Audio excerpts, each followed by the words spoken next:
আসসালামু আলাইকুম। সবাইকে স্বাগতম জানাচ্ছি বিদ্যাবাড়ির অনলাইন ক্লাসরুম থেকে। সাথে আছে আমি Mohammad Zahidul Islam, senior lecture English department, Bidyabari. আশা করছি আমাকে স্পষ্টত শুনতে এবং দেখতে পাচ্ছেন। যদি স্পষ্টত শুনে এবং দেখে থাকেন তাহলে একটু কমেন্টে ক্লিয়ার লিখবেন।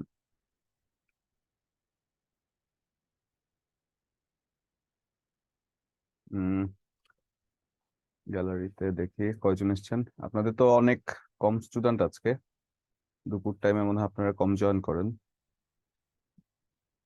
আচ্ছা, কি অবস্থা সবার, কেমন আছেন? দেখি কাজ ছিল,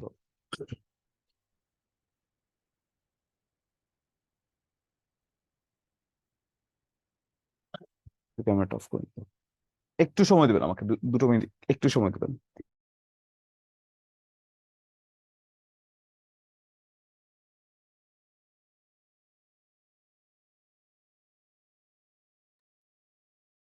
আচ্ছা, আশা করছি আমাকে শুনতে পাচ্ছেন এখন, না? ওকে, থ্যাংক ইউ। সবাই কেমন আছেন আপনারা? আচ্ছা, আপনাদের অ্যাজ ইউজুয়াল যে দুটো লাস্ট অ্যাসাইনমেন্ট টেস্ট ছিল সেটার যদি একটু মার্কসের ব্যাপারে বলি। আহ, আপনাদের লাস্ট দুটো অ্যাসাইনমেন্ট টেস্টে 11, একটা হচ্ছে 10, নাম্বার 10, এবং আরেকটা হচ্ছে 11। নাম্বার 10টা আগে আমরা যদি যাই, তাহলে নাম্বার 10-এর মধ্যে আপনার ফার্স্ট হয়েছেন অল টার্গেট ব্যাচ থেকে। যারা ফার্স্ট হয়েছেন সেটা হচ্ছে সুজয় মণ্ডল, তিনি আপনার পেয়েছেন 78.50। সেজান বিশ্বাস সেকেন্ড হয়েছেন, তিনি পেয়েছেন 80, তার মানে অবটেইন মার্ক হচ্ছে 76। তারপর রবিউল আরজু, তিনি পেয়েছেন 70। মাকসুদুল হাসান, তিনি পেয়েছেন 60.5। আমিনুল পেয়েছেন 57.5। এটা ছিল অল টার্গেট ব্যাচ থেকে। মডেল অ্যাসাইনমেন্ট যখন ছিল এটা ছিল 10। হ্যাঁ, এটা স্লট নাম্বার 10 যে অ্যাসাইনমেন্ট ছিল। এবং তারপরে গোল লাইফ ব্যাচ থেকে আরো একজন দেবাশিস মল্লিক, তার নামটাও আছে লিস্টে। তারপরে গোল লাইফ ব্যাচ 2 থেকে যদি আমরা বলি, গোল লাইফ ব্যাচ 2 এর মধ্যে তানজিলা খাতুন, যিনি পেয়েছেন 52। আতিয়া নাজনীন পেয়েছেন 44.5। লিলুফা আক্তার পেয়েছেন 43। তৃষ্ণা পেয়েছেন 41। রুমি আক্তার পেয়েছেন 40। এবং গোল লাইফ 3 থেকে যদি আমি বলি, সাজিয়া আক্তার পেয়েছেন 71। উম্মে কুলসুম পেয়েছেন 63। আরিফ আহমেদ পেয়েছেন 58। বৈশাখ চন বৈশাখ ছন্দ, তিনি পেয়েছেন 38। এবং অনন্যা সরকার পেয়েছেন 30। আর একটু ইমপ্রুভ করতে হবে এই ব্যাপারগুলোতে, এই মার্কস গুলো। 30, মানে 30 ইজ ভেরি মাচ পুর, ঠিক আছে? এরপরে যদি বলি, অ্যাসাইনমেন্ট টেস্ট যে 11 আছেন, সেই 11 অ্যাসাইনমেন্ট টেস্টে প্রথম হয়েছেন সেজান বিশ্বাস, তিনি পেয়েছেন 90। মাকসুদুল হাসান পেয়েছেন 84.50, which is very very very good number. এবং একই সাথে তার কিন্তু তখন ফাইনাল চলছিল, তার ভার্সিটির পরীক্ষা চলছিল যতটুকু আমি জানি। তো পরীক্ষা চলার পাশাপাশি সেই অ্যাসাইনমেন্ট টেস্টে 84.50 পেয়ে সেকেন্ড হয়েছে। Very good. তারপর আরজু পেয়েছেন 84.50। সাদিকা আশরাফি পেয়েছেন 79.50। এবং তাসনিম অরিন পেয়েছেন 78.50। তাসনিম অরিন নতুন, মানে তাসনিম অরিন যে প্লেসের মধ্যে এসেছেন সেটা কিন্তু নতুন করে এসেছেন, এবং আশা করছি এটা ধরে রাখতে পারবেন। এরপরে যদি আমি বলি, গোল লাইফ ব্যাচ 2 থেকে শুভ চন্দ্র রয়, তিনি পেয়েছেন 73। আতিয়া নাজদিন পেয়েছেন 70। মিলাদ আলী পেয়েছেন 68। শাফিউল ইসলাম পেয়েছেন 65.5। লিলুফা আক্তার পেয়েছেন 60। ভালো নাম্বার এটা। সাজিয়া আক্তার পেয়েছেন 87.50, which is very good. Umme Kulsum পেয়েছেন 80। মনিরুল ইসলাম সৈকত পেয়েছেন 57। বৈশাখী ছন্দ পেয়েছেন 51। এবং শান্তা আক্তার পেয়েছেন 49.50। তো এই ছিল আপনাদের যে দুটো অ্যাসাইনমেন্ট টেস্ট গিয়েছে, সেই দুটো অ্যাসাইনমেন্ট টেস্টের যে ওভারঅল আপনাদের যে গ্রেডিং, কে কত পাচ্ছেন। সে ব্যাপারে স্যার, আমি 10 এক্সাম দিতে পারিনি, ডেঙ্গু হয়েছিল। না, ইটস ওকে ফয়সাল বাড়ি, বাট মানে being health is very much important. তো আগে হেলথ, তারপরে সবকিছু। সুস্থতা আল্লাহর দেয়া বা সৃষ্টিকর্তার দেয়া অনেক বড় একটা নিয়ামত, সেজন্য সুস্থ থেকে তারপরে সবকিছু আমাদের বিবেচনা করা উচিত। তারপর আপনাদের পড়ালেখা কেমন চলছে? পড়ালেখার কি অবস্থা আপনাদের?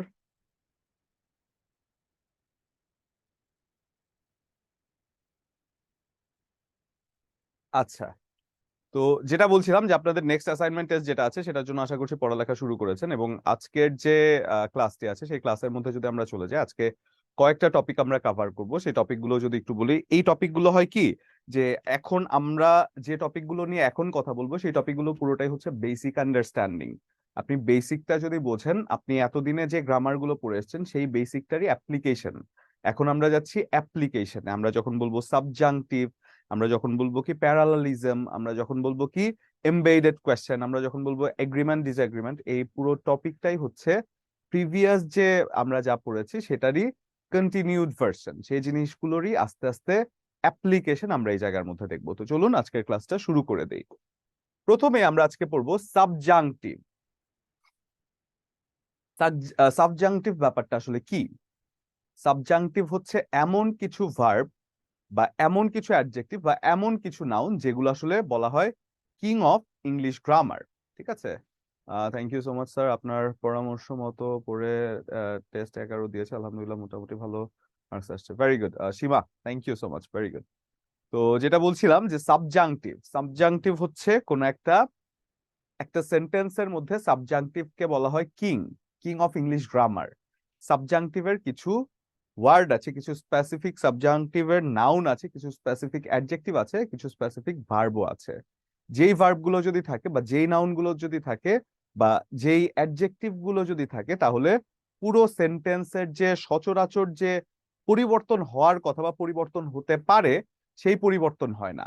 পুরো সেন্টেন্সটা তার বেসিক স্ট্রাকচারে বা বেস ফর্মে বসে, মানে ভার্বটা পরবর্তীতে তার বেস ফর্মে বসে, তার কোনো পরিবর্তন হয় না। যদি আমরা বলি যে সাবজাংটিভ বলতে কর্তা যে মোডে কাজটি করেন তার ইচ্ছাকে বোঝানো হয় বা মোডকে বোঝানো হয়। সাধারণত বিসিএস অন্যান্য যে কোনো কম্পিটিটিভ পরীক্ষায় সাবজাংটিভ থেকে প্রশ্ন করা হলে প্রচলিত প্রশ্নের উত্তরে যদি আপনি করেন তাহলে ভুল হয়ে যাবে, কারণ সাবজাংটিভকে বলা হয় কিং অফ ইংলিশ গ্রামার। এই সাবজাংটিভের যেসব ভার্ব আছে, যেসব অ্যাডজেক্টিভ আছে, যেসব নাউন আছে, সেই শব্দগুলো যদি কোনো একটা সেন্টেন্সে থাকে তাহলে তার পরবর্তী যে মানে ভার্বের যে পরিবর্তন, এমনকি ভার্বের যে টেন্স অনুযায়ী পরিবর্তন বা ভার্বের যে থার্ড পারসন সিঙ্গুলার নাম্বার ধরে পরিবর্তন, সেই জিনিসগুলো হয় না, সেটা তার বেস ফর্মে থেকে যায়। এটা হচ্ছে বেসিক জিনিসটা। সাবজাংটিভ কি, একেবারে যতটুকু কথা বলছি ততটুকু কথাই কিন্তু সাবজাংটিভ শেষ।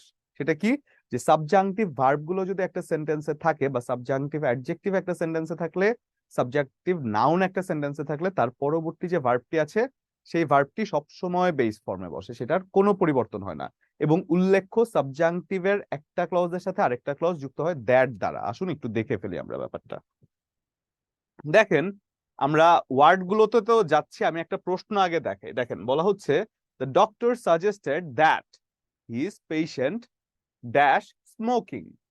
এখানে হিজ পেশেন্ট যদি আপনি চিন্তা করেন, হিজ পেশেন্ট যদি আপনি চিন্তা করেন যে এখানে হয়তো সিঙ্গুলার সাবজেক্ট আছে, সেজন্য সিঙ্গুলার আহ স্যার আমি, আচ্ছা ঠিক আছে, আমি ঠিক আছে সহজ করে বলছি। তো যেটা বলছিলাম যে আমরা আগে একটা এক্সাম্পল দেখে নিই। হ্যাঁ, একটা এক্সাম্পল দেখে তারপরে সাবজাংটিভের ব্যাপারে বলবো। এটার নামটা কঠিন বাট ব্যাপারটা একেবারেই সহজ, খুবই সহজ, খুবই সহজ। সাবজাংটিভ একটা জিনিস, সেটা হচ্ছে কিছু ওয়ার্ড আছে যেই ওয়ার্ড গুলো একটা সেন্টেন্সে থাকলে তারপরে ভার্বের বেস ফর্ম বসে। ভার্বের পরিবর্তন সচরাচর আমরা কি জানি? আমরা ভার্বের যদি পরিবর্তন বলি আমরা কি, গো ভার্বটিকে যদি আমরা পরিবর্তন বলি, ওয়েন্ট হয় পাস্ট টেন্সে, গন হয় পাস্ট পার্টিসিপল ফর্মে, তাই তো? আমি গো ভার্বটিকে কি করতে পারি, থার্ড পারসন সিঙ্গুলার নাম্বার হলে গোজ বসাতে পারি, তাই তো? আমরা গো ভার্বটিকে ইনফিনিটিভ বসিয়ে টু গো বসাতে পারি, আমরা গো ভার্বটিকে গোয়িং বসাতে পারি, তাই তো, যখন কন্টিনিউয়াস থাকে। কিন্তু সাবজাংটিভ হচ্ছে এমন কিছু শব্দ যে যেই শব্দগুলো একটা সেন্টেন্সে থাকলে এই গো এর কোনো পরিবর্তন হবে না। ওয়েন্ট হতে পারবে না, গন হতে পারবে না, টু গো হতে পারবে না, গোজ হতে পারবে না, গোয়িং হতে পারবে না, এই গোটাই হতে হবে। মানে এই শব্দটা দেখা মাত্র আপনি তারপরে ভার্বের বেস ফর্ম বসাতে হবে, আর কোনো রুল এখানে কাজ হবে না। এটা হচ্ছে সাবজাংটিভ, যেটা সহজ বাংলায় কোনো একটা সেন্টেন্সে সাবজাংটিভের কিছু ওয়ার্ড আছে, সেই ওয়ার্ড গুলো হতে পারে নাউন, হতে পারে অ্যাডজেক্টিভ। আমি একবারে দেখিয়ে দিব, টেকনিক করেই দেখিয়ে দিব, ব্যাপার না ব্যাপারটা। তো যেটা বলছিলাম যে হতে পারে সেটা নাউন, হতে পারে অ্যাডজেক্টিভ, হতে পারে ভার্ব। এই শব্দগুলো যখন একটা সেন্টেন্সে থাকবে তখন সেই সেন্টেন্সের পরবর্তী যে মানে পরবর্তী যে ভার্বটি আছে, এবং উল্লেখ্য এই সেন্টেন্সটা দুটো ক্লজকে যুক্ত করে। একটু দেখেন, একটা এক্সাম্পল দেখি। The doctor suggested that his patient dash smoking. এখানে সাবজাংটিভ একটা ভার্ব আছে, এই দ্যাট সাবজাংটিভ ভার্ব এখনো কিন্তু আমি যাইনি, এখনো সাবজাংটিভ ভার্বে আমি যাইনি। সাবজাংটিভ ওয়ার্ড কোনগুলো আছে সেগুলোতে আমি এখনো যাইনি, ঠিক আছে, সেগুলো আমরা যাব। বাট আমি একটা দেখাচ্ছি জাস্ট অ্যাপ্লিকেশন, যে কিছু কিছু শব্দ থাকলে ভার্বের বেস ফর্ম বসে যায়। যেমন দ্য ডক্টর সাজেস্টেড, এই সাজেস্টেড যখন আপনি দেখতে পেরেছেন এবং তারপরে একটা দ্যাট দেখতে পেরেছেন, দ্যাট দিয়ে আরেকটা ক্লজকে যুক্ত করা হয়েছে, এই সাজেস্টেড এবং তারপরে দ্যাট দেখলে আপনি নিঃসন্দেহে বলতে পারবেন এটা সাবজাংটিভ, তারপরে দ্যাট যুক্ত হয়েছে, তারপরে ভার্বের বেস ফর্ম বসবে। তাহলে ছোট করে যদি আমরা একটু সাবজাংটিভের ব্যাপারে লিখে নেই, তাহলে আমরা কি লিখতে পারি? সাবজাংটিভ, সাবজাংটিভকে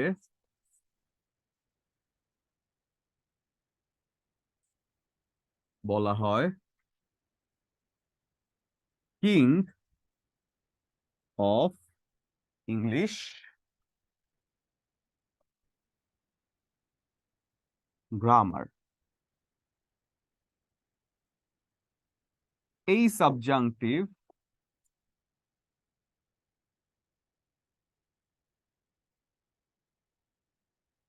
গুলো অ্যাডভার্ব, না, এই সাবজাংটিভ গুলো নাউন, ভার্ব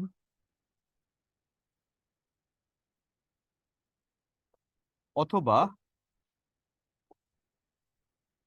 অ্যাডজেক্টিভ ফর্মে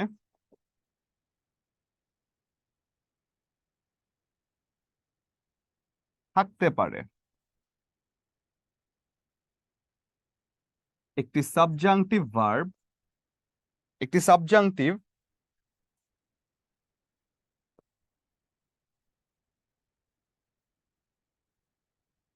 কোনো সেন্টেন্সে থাকলে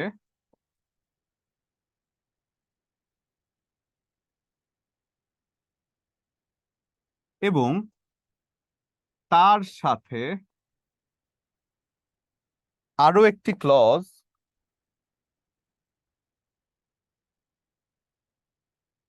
আরো একটি ক্লজ দ্যাট কথাটি দ্বারা যুক্ত হলে তাকে, তারপরে যুক্ত হলে তার পরের ক্লজটিতে, তার পরের ক্লজটিতে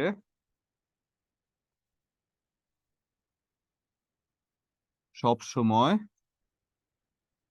ভার্ব এর বেস ফর্ম বসে। এটা হচ্ছে সাবজাংটিভের কাজ। এখন বেস ফর্মের ব্যাপারটা আমরা একটু ভালো করে দেখব, যদিও আমরা ভার্বের ক্লাসে দেখেছিলাম, স্টিল আমি আরো একটু দেখাবো আপনাদেরকে। এটা লেখা হলে ডান লিখবেন, লেখা হলে ডান লিখবেন।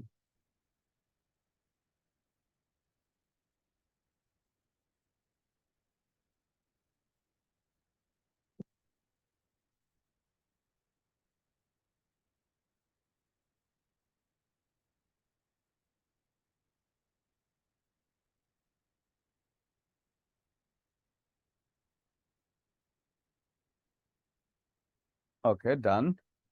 এবার আসেন আমরা যেটা বলছি, বেস ফর্ম এবং প্রেজেন্ট ফর্মের মধ্যে যেটা আপনারা মানে থাকে না, যে বেস ফর্মটা যেহেতু বেস ফর্মটা হবে, যেহেতু বেস ফর্ম নিয়ে যদি কারো কোনো কনফিউশন থাকে সেটা আগে ক্লিয়ার করি আমরা।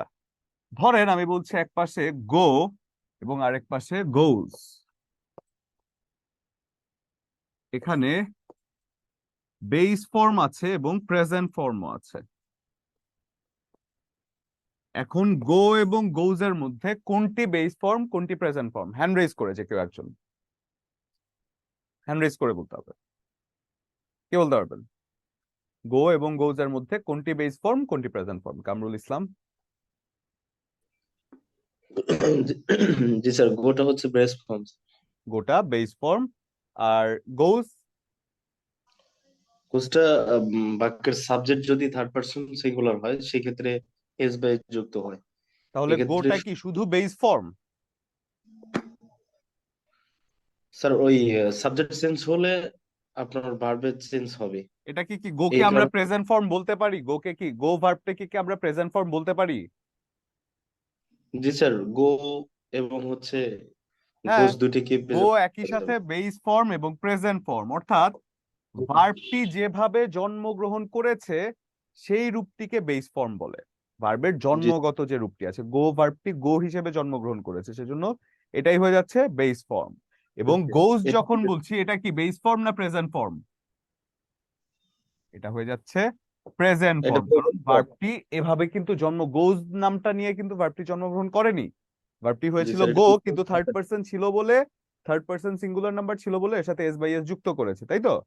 সেই জি জন্য স্যার। ভার্বের যে পরিবর্তিত রূপ সেটা হয়ে যায় বেস ফর্ম না, সেটা প্রেজেন্ট ফর্মে থাকতে পারে। বাট বেস ফর্ম হচ্ছে কি ভার্বের জন্মের যে রূপটা আছে, বা ভার্বটি যে রূপটি নিয়ে জন্মগ্রহণ করেছিল, সেটা ভার্বের বেস ফর্ম হয়। তাহলে এটা একটু লিখে ফেলি, ভার্বের বেস ফর্মটা, যে বেস ফর্ম,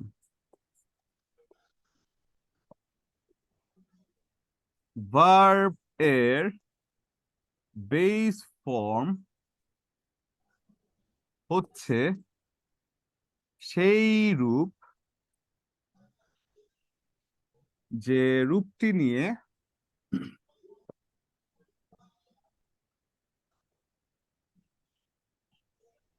ভার্বটি জন্মগ্রহণ করেছিল, ভার্বটি জন্মগ্রহণ করেছিল। For example, go, it, drink, এই সবগুলো যেভাবে আসলে ভার্বের সাথে, মানে ভার্বের কোনো পরিবর্তন ছাড়া যে রূপটা ছিল, সেটাই তো বেস ফর্ম। তাহলে এটা যদি আমরা লিখে ফেলি, বেস ফর্মের ব্যাপারটা যদি আমরা ক্লিয়ার হই, তাহলে সাবজাংটিভের যে ব্যাপারটা আমরা বললাম, সেটা কি বেস ফর্ম, মানে সাবজাংটিভের সাথে যদি দ্যাট যুক্ত থাকে একটা সেন্টেন্সে, তাহলে এরপরে ভার্বের বেস ফর্ম বলবে, শেষ কাজ। এখন সাবজাংটিভ কোনগুলো সেগুলো হচ্ছে আমাদের দেখার বিষয়। এখন আমরা দেখবো যে কিছু শব্দ আছে যেগুলোকে সাবজাংটিভ ধরা হয়।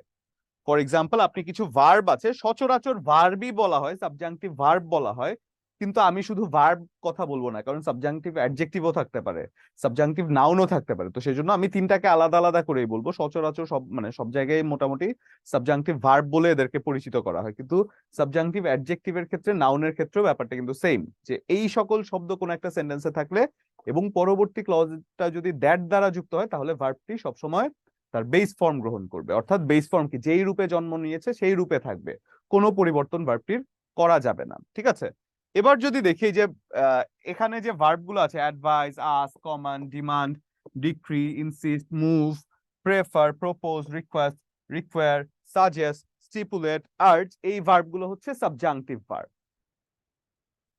এরপর যদি বলি important, adjective, important, imperative, mandatory, necessary, proposed, recommended, suggest, urgent, এগুলো হচ্ছে সাবজাংটিভ অ্যাডজেক্টিভ। এবং নাউন হচ্ছে কি demand, insistence, preference, proposal, recommendation, request, requirement, suggestion. এতগুলো ভার্ব, এতগুলো নাউন, এতগুলো অ্যাডজেক্টিভ আমার মনে রাখাটা একটু কষ্ট হতে পারে। সেই জন্য আমরা কি করব, আমরা একটু টেকনিক দিয়ে মনে রাখার চেষ্টা করব, যাতে করে একটা জায়গায়, মানে কিছু শব্দ দ্বারা আমরা সকল ভার্ব গুলোকে, সকল সাবজাংটিভ যে ভার্ব, অ্যাডজেক্টিভ, নাউন যেগুলো হতে পারে, সেগুলোকে যেন একসাথে আমরা মনে রাখতে পারি। তো সেই টেকনিকটা যদি আমি বলি, সেই টেকনিকের মধ্যে যদি আমি বলি আপনাদেরকে, আমি গুছিয়ে দেখাচ্ছি। যদি আমি বলি, একটা জায়গা আমি একটা কথা লিখবো যেখানে সকল সাবজাংটিভ যত ওয়ার্ড গুলো আছে সব ওয়ার্ড চলে আসবে, সেটা কি আসে? আসেন তো দেখি, আমি যদি বলি পারু is modern,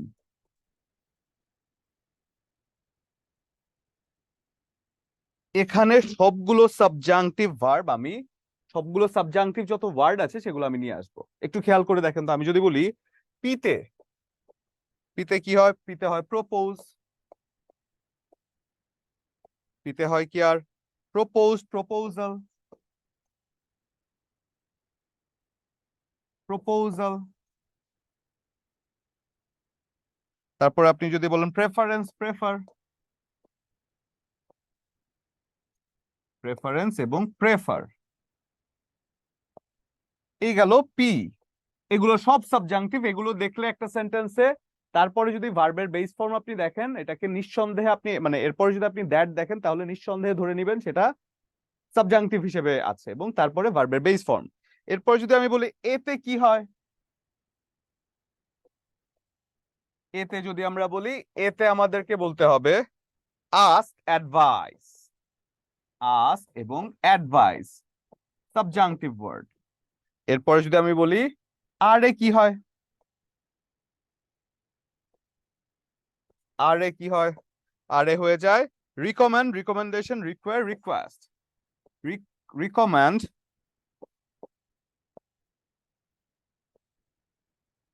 recommended, recommendation,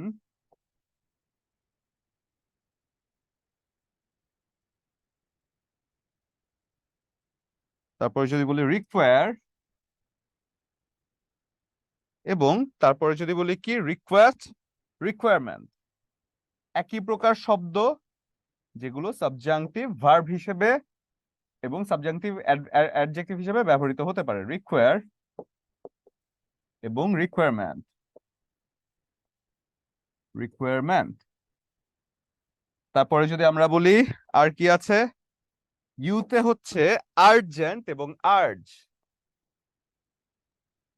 urgent এবং আর্জ, ইউতে গেল আর্জেন্ট এবং আর্জ। এখানে কিন্তু খেয়াল করবেন সচরাচর একটা ওয়ার্ড থাকে সাবজাংটিভ হিসেবে, মানে ভার্ব গুলোকে একসাথে করে দেয়া যায়, বা মানে নাউন গুলোকে একসাথে করে দেয়া যায়, বা অ্যাডজেক্টিভ গুলোকে। আমি যেটা করছি সেখানে কিন্তু নাউন একসাথে আছে, অ্যাডজেক্টিভ একসাথে আছে, ভার্বও একসাথে আছে। তো সেই জন্য এই ওয়ার্ড গুলো আপনি অবশ্যই খাতায় লিখে নেবেন, এবং এই যে পারু ইজ মডার্ন, এই জাস্ট প্রথম অ্যালফাবেট গুলো যদি আপনার মনে রাখে তাহলেই হবে, এত ভেতরের ওয়ার্ডও মুখস্থ করার দরকার নেই। আপনি এই ওয়ার্ডের সাথে মিলিয়ে আপনি যখন দেখবেন যে এই ভার্বটা তো সাবজাংটিভ, মিলে যাবে আপনার, ঠিক আছে। এরপরে যদি যে আমরা পিতে কি হয়, পিতে তো আমরা করলাম। আইতে কি হয়, আইতে হয়ে যায় important, imperative, insist, insistence, important, imperative,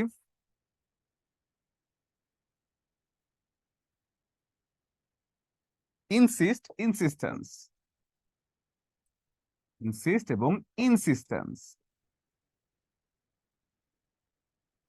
এবং তারপরে যদি যে আমরা এসে কি হয়, এসে হয় সাজেস্ট, স্টিপুলেট, সাজেস্টেড, এসে হয়ে যায় সাজেস্ট, সাজেস্টেড,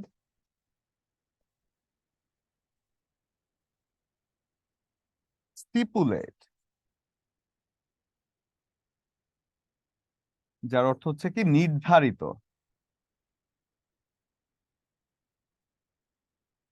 স্টিপুলেট যার অর্থ হচ্ছে নির্ধারিত। তারপর যদি আমি বলি কি এম এ কি, ম্যান্ডেটরি। আচ্ছা, মডার্নের যে এম আছে সেই মডার্নের এম দিয়ে যদি বলি আমি, এম এ হচ্ছে ম্যান্ডেটরি। এবং এরপরে যদি আমরা বলি ওতে হচ্ছে অর্ডার,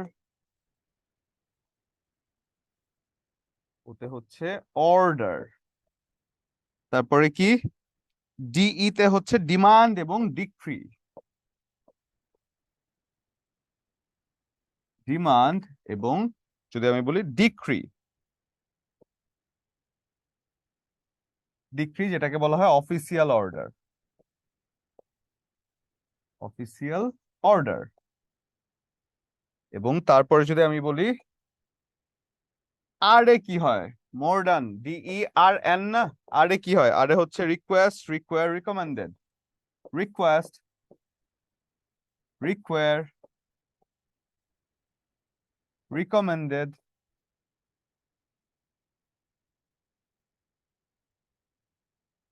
তারপরে কি হয়, রিকোয়ারমেন্ট,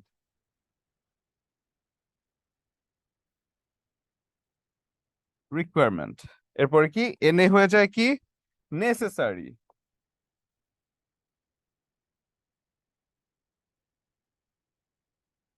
এই হচ্ছে সাবজাংটিভ, দুনিয়ার যত ওয়ার্ড আছে একই সাথে চলে আসে, এই আলাদা আলাদা করে আমার মুখস্থ, ইনফ্যাক্ট আমি বলবো এখনো মুখস্থ করার প্রয়োজন নেই। আপনি শুধু যদি এই মানে রূপা ইজ মডার্ন বা পারু ইজ মডার্ন এটা মাথায় রাখেন, এবং ওই অ্যালফাবেট দিয়ে যখন একটা ওয়ার্ড আপনি দেখবেন, যে কোনো একটা সেন্টেন্স এবং দ্যাট দিয়ে যুক্ত হয়েছে, আপনি যে সেন্স করবেন যে এখানে ওই ওয়ার্ড গুলোর মধ্যে কোনো একটা আছে কিনা, ওই ওয়ার্ড গুলো দেখবেন।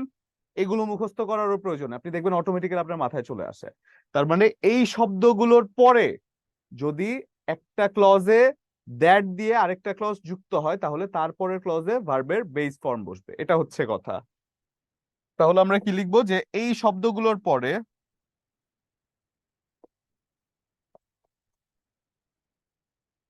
এই শব্দগুলোর পরে যদি দ্যাট দিয়ে একটি ক্লজ যুক্ত হয়,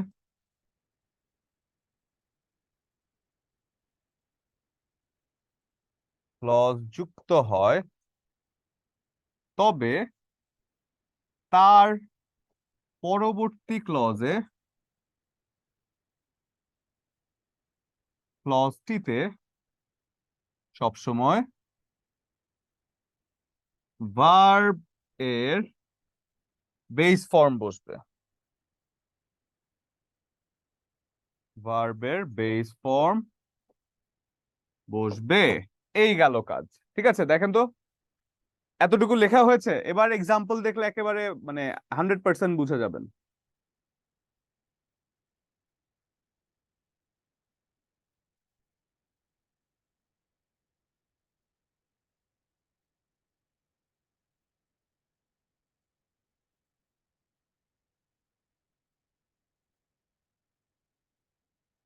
সাজিয়া আক্তার আর সবাই, সাজিয়া আক্তার হয়েছে আর সবাই,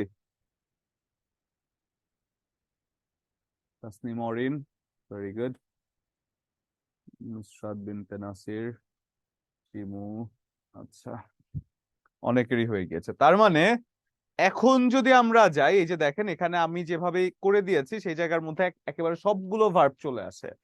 এই এই যে মানে যেটা বললাম যে পারু ইজ মডার্ন, ওই জায়গার মধ্যে একেবারে যত ভার্ব গুলো আছে, যত অ্যাডজেক্টিভ আছে, যত নাউন আছে সাবজাংটিভের, সব চলে আসে।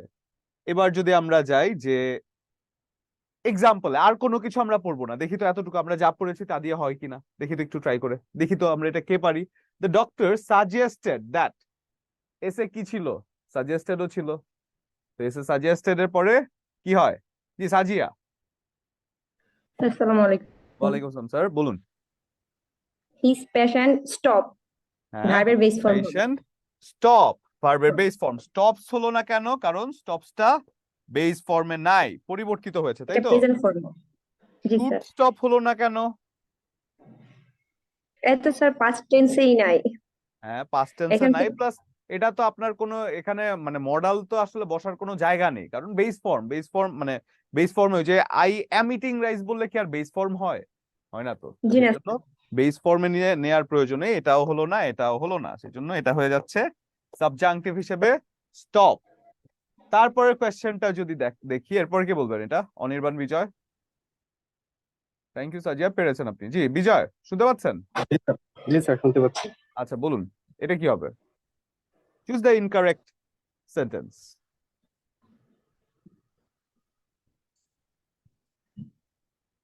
স্যার এটা সি হবে স্যার। কি হবে? জি He sir. will go. I insist that he should go. I insist that he go. I insist that he go there. আচ্ছা, ইনসিস্ট দ্যাট। ইনসিস্টের সাথে আপনার দ্যাট যখন বসছে সেটা হয়ে যাচ্ছে সাবজাংটিভের কথা যদি বলি আমি, মানে এখানে ইনকারেক্ট আই বলা হয়েছে, ইনসিস্ট দ্যাট। ইনকারেক্ট হবে না, এটা আমার মনে হয় কোয়েশ্চেনটা ভুল আছে, ও কোয়েশ্চেনটা আচ্ছা ভুল আচ্ছা আছে, স্যার। কারেক্ট হবে আই ইনসিস্ট দ্যাট। এই ইনসিস্টের পরে ইনসিস্ট কি, ওই যে ইজ মডার্ন, ইজ এর মধ্যে ইনসিস্ট চলে আসে। সাবজেক্টিভ আমার ভার্ব মনে স্যার। হয় কোয়েশ্চেনটা ভুল আছে, মানে কোয়েশ্চেনে ইনকারেক্ট জি হবে না, স্যার, কারেক্ট হবে। হ্যাঁ, তো জি স্যার, জি sir. Paru I insist that he go there, এই গোটা হচ্ছে ভার্বের বেস ফর্ম, বাকি সবগুলোই ইনকারেক্ট, কিন্তু বাকি সবগুলোই ইনকারেক্ট, খেয়াল করে দেখুন। ইনসিস্টেড একটা দ্যাট কিন্তু একটা নাই, subjunctive G verb sir, insisted that কিন্তু নাই। তারপর যদি বলে I insist that he will go, হবে না, উইল গো তো হলে ফিউচার হয়ে যায়। ইনসিস্ট ইনকারেক্ট দ্যাট হবে। শুড গো, হবে না, ওই তো সাজিয়া একটু আগেই বললো কেন হবে না, কারণ এটা ফিউচারে তো মানে পাস্টের কথা তো বলা নেই। তার মানে প্রথম জি স্যার। অ্যান্সারটাই কারেক্ট। ঠিক আছে, এরপরের কোয়েশ্চেনটা যদি বলি, এটা আমাকে বলবেন কে? ফারজানা। ফারজানা শুনতে পাচ্ছেন? জি স্যার। বলুন এটা কি হবে? The doctor suggested dash That I give up smoking. I give up smoking. কেন gave up হলো না কেন? স্যার ওটা তো বেস ফর্মে নেই, এটা পাস্টে আছে, ভেরি গুড। তাহলে এটা হলো না কেন? এটা ফিউচারে আছে, এটা হলো না কেন? এটাতে ওই যে গিভেন দেওয়া আছে, মানে পাস্টে আছে আচ্ছা, তো। আর এখানে যখন আমি বলছি যে I gave up, the doctor suggested that, এই যে রূপা বা পারু ইজ মডার্ন, এই সাজেস্টেড এস এর মধ্যে কি কি ছিল? সাজেস্ট, সাজেশন, স্টিপুলেট, এই জাতীয় কথাগুলো। তো সেই জন্য আপনার কি মুখস্থ করার প্রয়োজন হচ্ছে? আপনি কিন্তু দেখেই বুঝতে পারছেন যে এস আছে এখানে, দ্যাট পরবর্তীতে হলে এটার কাছাকাছি কিন্তু ওই জাতীয়। আপনি জাস্ট একবার রিডিং পড়ে যাবেন, মুখস্থ করার খুব একটা প্রয়োজন নাই, যদি করতে ইচ্ছা করে করবেন, বাট খুব একটা প্রয়োজন নাই, কিন্তু এটা এমনিতেই হয়ে যায়। এরপরে যদি দেখি, যদি আপনি পারু ইজ মডার্ন আপনি রাখতে পারেন মনে, তাহলেই হয়ে যায়। এরপরের কথাটা যদি বলি, it is important that James dash the letter before I send ইট। এখানে সাবজাংটিভ ভার্ব কোনটা? এই কোয়েশ্চেনে এভাবে আমি আনসার করতে চাই না, আমি বলছি সাবজাংটিভ ভার্ব কোনটা, একটু বলুন তো আমাকে, হ্যান্ড রেজ করে কে বলতে পারবেন সাবজাংটিভ ভার্ব? আচ্ছা, তাসনিম, অরিন। জি অরিন শুনতে স্যার। পাচ্ছেন? আসসালাম ওয়ালাইকুম আসসালাম। আসসালামু আলাইকুম স্যার। ওয়ালাইকুম আসসালাম। জি স্যার, বলুন তো। এখানে রিড হবে স্যার, রিড হবে স্যার। হ্যাঁ, রিড তো ইয়ে হবে, অপশনে তো রিড হবে, কিন্তু এখানে সাবজাংটিভ ভার্ব কোনটা সেটা আমাকে বলেন তো সেন্টেন্সটা। ও ইম্পর্টেন্ট। ইম্পর্টেন্ট। আইতে কি কি ছিল? ইম্পর্টেন্ট, ইম্পারেটিভ, এই জাতীয় যে কথাগুলো সেগুলো ছিল সাবজাংটিভ ভার্ব। সেজন্য আমরা এখানে এরপরে যখন দেখতে পাচ্ছি এখানে একটা দ্যাট দ্বারা যুক্ত হয়েছে সাবজাংটিভ ভার্ব, ইম্পর্টেন্ট দ্যাট, তারপরে আমি অবশ্যই ভার্বের বেস ফর্ম বসিয়ে দিব। এটা হচ্ছে সাবজাংটিভের কাজ। তার মানে এটা হয়ে যাচ্ছে রিড। এই জায়গায় সাবজাংটিভ ভার্ব কোনটা সেটা আমাকে কি বলবেন? থ্যাংক ইউ অরিন, আপনি পেরেছেন। এরপরে যদি বলি আমরা রাশিদুল আল ইসলাম। আসসালামু আলাইকুম স্যার। জি, ওয়ালাইকুম আসসালাম। স্যার রাশিদুল ভালো আছেন? রেকমেন্ডেড। জি স্যার, আলহামদুলিল্লাহ, আপনি ভালো আছেন স্যার? জি আছি স্যার আলহামদুলিল্লাহ। রেকমেন্ডেড, এ পারুর আচ্ছা, আর এর রেকমেন্ডেড, হ্যাঁ, এটা হচ্ছে আরে সাবজেক্ট। রিকমেন্ডেড হয়ে যায়, রিকমেন্ডেড হয়ে যায়, তারপরে আর কি হয়? রিকমেন্ড হয়, জি স্যার। তারপরে রিকোয়েস্ট হয়, এই জাতীয় রিকোয়েস্ট, জিনিসগুলো। রিকোয়ারমেন্ট হয়। হ্যাঁ, রিকোয়ারমেন্ট হয়, এই জাতীয় জিনিসগুলো কিন্তু আরে যখন আপনি দেখছেন দ্যাট দ্বারা দেখছেন, মিলিয়ে ফেলবেন যে নিশ্চয়ই এটা স্যার ইয়ে ভার্ব, জি স্যার। Subjunctive verb. সেজন্য এটা হয়ে অ্যান্সার যাচ্ছে স্যার কি, আছে এরপরে অ্যাপ্লাই অ্যান্সার কি স্যার, হয়? Apply sir. অ্যাপ্লাই, কারণ ভার্বের base form. Good. The judge insisted that the jury dash a verdict immediately. এটা বলবেন সেলিনা আক্তার। সেলিনা শুনতে পাচ্ছেন আমাকে? জি স্যার, শুনতে পাচ্ছি। জি, বলুন তো এটা কি হবে স্যার? স্যার এখানে সাবজেক্টিভ হচ্ছে ইনসিস্টেড আর রিটার্ন হবে। রিটার্ন হবে। ইনসিস্টেড এবং ইনসিস্ট কি তাহলে? ইনসিস্টও তো হয়, জি ইনসিস্ট হয় স্যার, না? জি স্যার। হ্যাঁ, ইনসিস্ট হয়, ইনসিস্টেড হয়, ইনসিস্টেন্স হয় অ্যাডজেক্টিভ হিসেবে। তো সেই জন্য এটা হয়ে যাচ্ছে কি রিটার্ন, ভার্বের বেস ফর্ম, এবং দ্যাট দিয়ে যখন আছে একটা সেন্টেন্স তখন আমি চিনতে পারছি। She insisted that I go with her, এটা আসলে জিজ্ঞাসা করার প্রয়োজন পড়ে না, সবাই পারবেন এটা। এরপর যদি বলি we propose that he dash a vacation, এটা আমাকে কি বলবেন? এটা যদি আমি বলি একেবারে শেষে কে আছেন?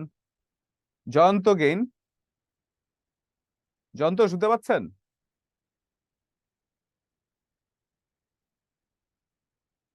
আমি শুনতে পাচ্ছি না আপনাকে আনফরচুনেটলি। তাহলে পরশ। আসসালামু আলাইকুম স্যার। ওয়ালাইকুম আসসালাম। বলুন স্যার এটা কি হতে পারে? স্যার এখানে প্রপোজ স্যার, হ্যাঁ, এটা আর কাকে হবে স্যার প্রপোজ টেক। করেছেন? প্রপোজটা হচ্ছে একটা সাবজাংটিভ ভার্ব, তাই তো? জি স্যার। ওকে, তাহলে প্রপোজ, প্রপোজাল, প্রিফারেন্স, প্রিফার এসব থাকলেই সেটা হ্যাঁ, প্রপোজ, সাবজেক্টিভ অর্ডার হতো। প্রেফারেন্স, প্রেফার, ওই যে পারুর পি, তাহলে এই জায়গার মধ্যে অ্যান্সার কি হয়ে যায়? ভার্বের বেস ফর্ম হিসেবে স্যার এটা টেক হবে। টেক হবে। Very good. তাহলে এটা অ্যান্সার হয়ে যায় টেক। এবার আমরা আরেকটা পার্টে যাই, সেটা হচ্ছে প্যারালালিজম। প্যারালালিজম খুবই সহজ, আজকের যে টপিক গুলো আছে সেগুলো খুবই সহজ, কিন্তু নাম শুনলে মনে হবে কি জানো, আসলে কিচ্ছু না, খুবই সহজ। বললাম না যে যা আপনারা পড়েছেন, যা শিখেছেন তারই বেসিকটা। হ্যাঁ ঠিক আছে, শিওর।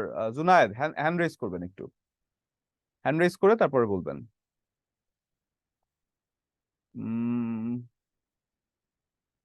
আপনার হাত দেখতে পাচ্ছি না জুনায়েদ। আচ্ছা হ্যাঁ, পেয়েছি। জি জুনায়েদ বলুন। স্যার এখানে যে সাবজেক্টিভ যে আমরা কথাগুলো বলতেছি স্যার, এখানে ইম্পর্টেন্ট তো অ্যাডজেক্টিভ স্যার। তো সাবজেক্টিভ ভার্ব বলাটা স্যার কি সুইটেবল না স্যার সাবজেক্টিভ ওয়ার্ড বলাটা সুইটেবল? সাবজাংটিভ ওয়ার্ড বলাটা কিন্তু মানুষ ব্যবহার করে সাবজাংটিভ ভার্ব, মানে এটা একটা মুদ্রা দোষ হয়ে তাহলে গিয়েছে, বুঝতে পেরেছেন? তাহলে স্যার যেমন আমরা একটু আগে ইম্পর্টেন্ট রে কল করলাম ভার্ব হিসেবে, এজ ভার্ব হিসেবে বললাম, দেন স্যার এটা তো মনে হয় যে ভুল হইলো, দেন আবার না ইনসিস্ট ভুল তো হয়, ভার্ব।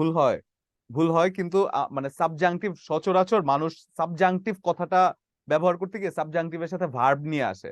আপনি দেখেন যে ম্যাক্সিমাম প্রশ্নগুলো আছে এগুলো কিন্তু ভার্বের সাথে, এই যে প্রপোজড ভার্ব, ভার্ব স্যার, মানে ইনসিস্টেড ভার্ব, মানে এই ভার্ব। কথাগুলো ম্যাক্সিমাম ভার্ব থাকে, কিন্তু অ্যাডজেক্টিভও থাকে, নাউনও থাকে। এই জন্য আমি প্রথম দিকে আমি নিজেও সাবজাংটিভ ধরে রেখেছিলাম, পরে কিন্তু ভার্বে চলে এসেছে, আমি ওই যে শিখে এসেছি জি স্যার। যেভাবে, বুঝতে পেরেছেন? ওকে এটা স্যার, মুদ্রা দোষ আর কিছু না, বুঝতে ওকে স্যার, পেরেছেন? Thank you sir. বল। হ্যাঁ স্যার। ওকে, তো যেটা বলছিলাম যে সাবজাংটিভ হচ্ছে এই জিনিসটা যেখানে একটা শব্দ যখন একটা সেন্টেন্স থাকে। আচ্ছা, কেউ কি বুঝেন না এমন কেউ আছেন? সাবজাংটিভ ব্যাপারটা বুঝেন নাই, এখান থেকে প্রশ্ন আসলে পারবেন না এমন কেউ আছেন? কয়েকটা ওয়ার্ড, জাস্ট একটা টেকনিক দেখিয়ে দিয়েছি, এই টেকনিকটা যদি মাথায় রাখেন, সাবজাংটিভ যে কোনো ওয়ার্ড আপনি চিনলেই বুঝবেন দ্যাট দ্বারা যুক্ত হবে, এবং এর পাশে যখন এই ওয়ার্ড গুলো দেখবেন পারু ইজ মডার্ন রিলেট করে এক একটা নিয়ে আসবেন, প্রেফারেন্স, প্রেফার, এই জাতীয় যে কথাগুলো আছে, তারপরে কি বলে যে এতে কি আছে, তারপরে ইউতে কি আছে, জাতীয় সবগুলো আপনারা মোটামুটি লিখে ফেলেছেন একসাথে। জাস্ট দুবার চোখ বুলিয়ে যাবেন, খুব একটা বেশি মুখস্থ করারও প্রয়োজন হবে না, কারণ একই জাতীয় কথা দেখলেই বুঝতে পারবেন যে কোন কথাটা। তাহলে এই জিনিসটা আমাদের গেল। কেউ কি এমন আছেন যে বুঝতে পারেননি? একটু কমেন্ট করবেন তো। ফারজানা তো প্রথম দিকে বলছিলেন যে স্যার আমি বুঝতে পারছি না, কঠিন লাগছে। এখন ঠিক আছে? একটু একটু কমেন্ট করবেন, একটু কমেন্ট করবেন সবার ঠিক আছে কিনা। ওকে, তাহলে আমরা এবার যে প্যারালালিজমে, যে জিনিসটা আসলে গুরুত্বপূর্ণ একটা বিষয় কিন্তু সহজ একটা বিষয়। প্যারালাল অর্থ কি? আচ্ছা, থ্যাংক ইউ, স্যার খুব ভালো করে বুঝাচ্ছে, ভেরি গুড। তাহলে এবার আসি আমরা প্যারালালিজম। প্যারালাল কি বলা হয়? সমান্তরাল। প্যারালাল মানে সমান্তরাল। যারা জিম টিম করেন তারা আরো ভালো করে জানেন, আমাদের মানে জিমে একটা এক্সারসাইজ আছে যেটার নাম হলো প্যারালাল। প্যারালালটা কি? একটা সমান্তরাল একটা জিনিসের মধ্যে মানে আপনার আপ ডাউন করতে হয়, তো সেই জিনিসটাকে বলে প্যারালাল। এখন প্যারালাল মানে হচ্ছে সমান্তরাল কোনো কিছু। তো সমান্তরাল মানে কি? সমান্তরাল মানে এইটার সমানে এইটা, সমান্তরাল মানে এইটার সমানে এইটা, কখনো এইটার সমানে এইটা হতে পারবে না, এটা সমান্তরাল না। বা এটার সমান্তরাল এটা হতে পারবে না, সমান্তরাল না, উপরে নিচে হয়ে গিয়েছে। তার মানে সমান্তরাল রাখতে হওয়া বা সমান্তরাল রাখাকেই প্যারালালিজম বা প্যারালাল বলা হয়। এই প্যারালালিজম আর কিছুই না, শুধু যেই ওয়ার্ড একটা অংশে ব্যবহৃত হয়েছে সেই ওয়ার্ড অপর অংশে ব্যবহৃত হবে, এটা হচ্ছে প্যারালালিজম, আর কিছু না।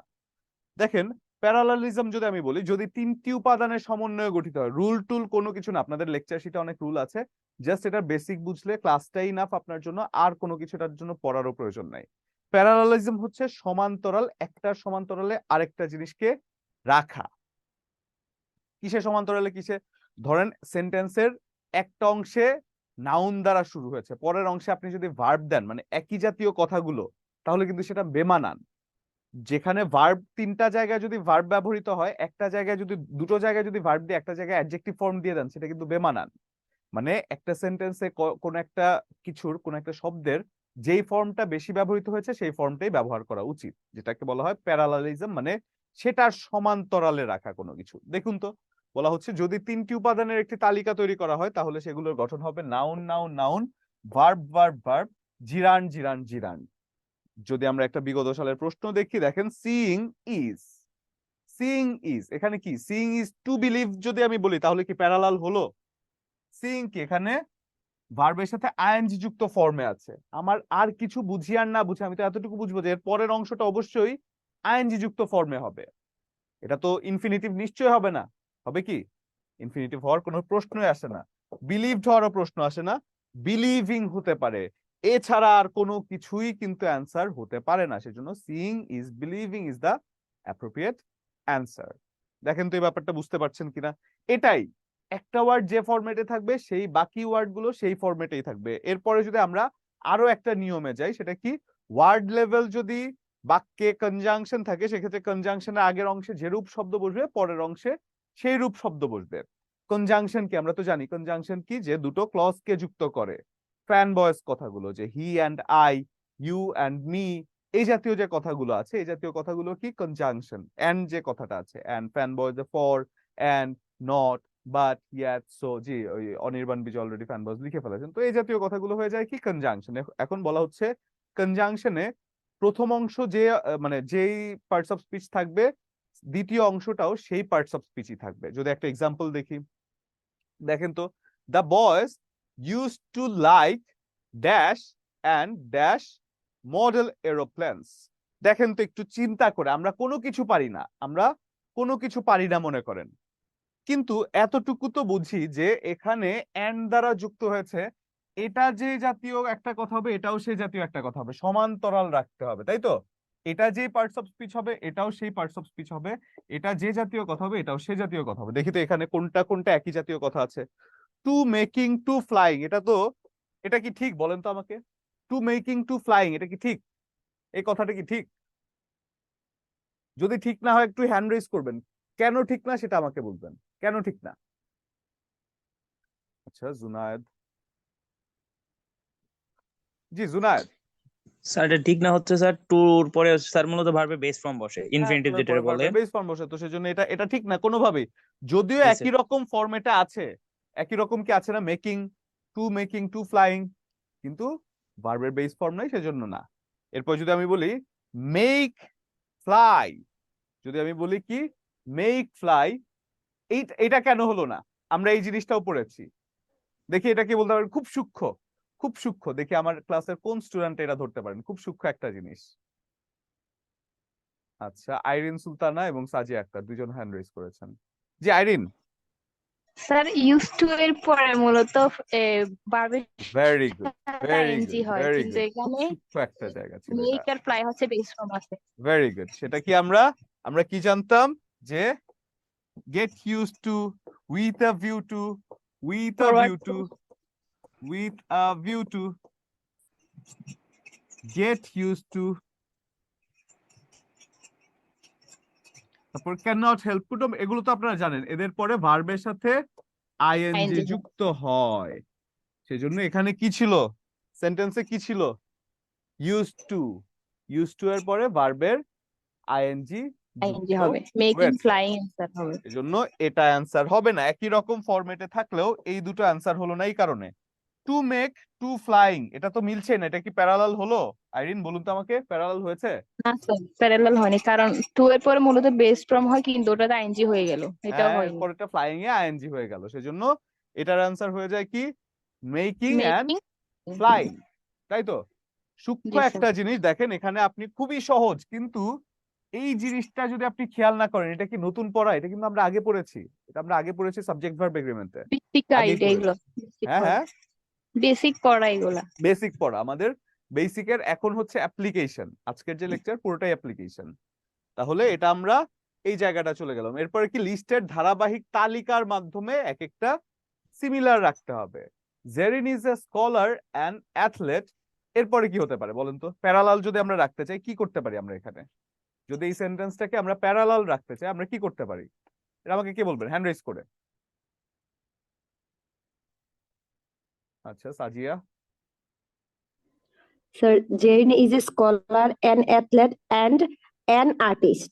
অ্যান্ড আর্টিস্ট, কারণ প্রত্যেকটার, আচ্ছা কেন করেছেন এটা? প্যারালালটা কিভাবে করলেন আমাকে একটু বলেন তো। স্যার প্রতিটার সামনে স্যার আর্টিকেল আছে, আর্টিকেল আছে, স্কলার আগে এ আছে, অ্যাথলেটের আগে এন আছে। Very good. স্যার এটা যেহেতু হচ্ছে আর্টিস্ট এর জন্য এন হবে, অ্যান হবে, কারণ vowel A E I O ভাওয়েলের ইউ জন্য এন হবে। এর জন্য ভাওয়েল। অ্যান হয়। অর্থাৎ আমরা প্যারালালটা যেটা করলাম সেটা খেয়াল করে, প্যারালালটা করলাম এই এ দেখে, এ স্কলার, এটা একটা আর্টিকেল বসেছে স্কলারের আগে। তারপরে যদি অ্যাথলেট বলি, স্কলার মানে কি জ্ঞানী বা পণ্ডিত, অ্যাথলেট মানে কি খেলোয়াড়, একজন খেলোয়াড়, অ্যাথলেটের আগে অ্যান হয়েছে কেন? কারণ এটা একটা আর্টিকেল ছিল। এ ই আই ও ইউ এগুলোর পূর্বে সাধারণত অ্যান বসে। তারপর যদি আমরা বলি অ্যান, এরপরের যে প্যারালালটা করব সেটা নিশ্চয়ই একটা আর্টিকেল যুক্ত কোন একটা Article শব্দই থাকবে। করতে হবে, নয়তো হচ্ছে না। সবগুলোর আগে আর্টিকেল আছে, এখানে আমার বসাতে হবে। এটা হচ্ছে সমান্তরাল করা, প্যারালালিজম। ঠিক আছে, তাহলে এটার অ্যান্সার হয়ে যায় C. An artist. Very good. তাহলে এখন যদি আমি বলি এ সিরিজ অফ অ্যাডজেক্টিভ গঠনের মাধ্যমেও কিন্তু প্যারালাল করা যায়। For example, Rana is young, enthusiastic, and he has talent, এটা আমাকে কে ঠিক করে দিতে পারবেন? এটার প্যারালালিজমটা কে ঠিক করে দিতে পারবেন দেখি, বুদ্ধি দিয়ে পারবেন আশা করছি। Talent, young, enthusiastic. He has talents. Young, enthusiastic. আচ্ছা নুসরাত Talents. বলুন তো এবার। আসসালামু আলাইকুম স্যার। ওয়ালাইকুম আসসালাম নুসরাত, বলুন এটা কি হতে পারে? Sir talented. আচ্ছা Radha is young, enthusiastic and talented, দেখি তো হয় নাকি? হ্যাঁ হয়ে গিয়েছে তো। দেখেন এই ট্যালেন্টেড কথাটা কি, তার একটা গুণ। ইয়াং হচ্ছে কি, তার একটা গুণ। এনথুজিয়াস্টিক হচ্ছে কি, সে তার একটা প্রচন্ড গুণ। পরিমাণে উদ্যমী, তার গুণের কথা বলছে, অ্যাডজেক্টিভ। তো সেজন্য তিনটি ফর্মই একই ফর্ম রেখে রেখে দিচ্ছি। এখানে হলো না কেন? এখানে যদি আমি বলি হি হ্যাজ ট্যালেন্ট, ঠিক আছে কথা কিন্তু ভুল না, কিন্তু প্যারালাল হলো না তো, জিনিসটা সমান্তরাল হলো না, সেজন্য এটা হয়ে যাচ্ছে ট্যালেন্টেড। সঠিক শব্দসমূহের সাথে সঠিক শব্দের সম্পর্ক তৈরি করতে নট অনলি বাট অলসো ব্যবহার করা। ফর এক্সাম্পল আপনি যদি বলেন এই সেন্টেন্সটা প্যারালাল কেন হয়নি আমাকে একটু বলুন তো, কে বলতে পারবেন? অনলি, কে বলতে পারবেন হ্যান্ড রেজ করে?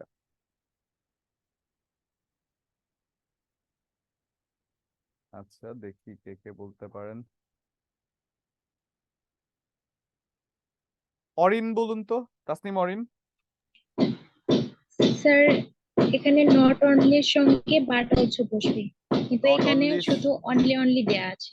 এক্স্যাক্টলি, এখানে অনলি অনলি দেয়া আছে, এখানে নট অনলি নেই, সেজন্য নট অনলি যদি থাকতো তাহলে হয়তোবা প্যারালাল হতো, কারণ নট অনলি বাট অলসো মানে কি শুধু সেই না, তার সাথে আরো, সেজন্য এটা হয়ে যাচ্ছে কি not only but also. He is not only he is weak not only in English but also in Bengali. এই অবস্থা কার বলেন তো? কে কে ইংরেজিতে না শুধু বাংলায়ও কাঁচা?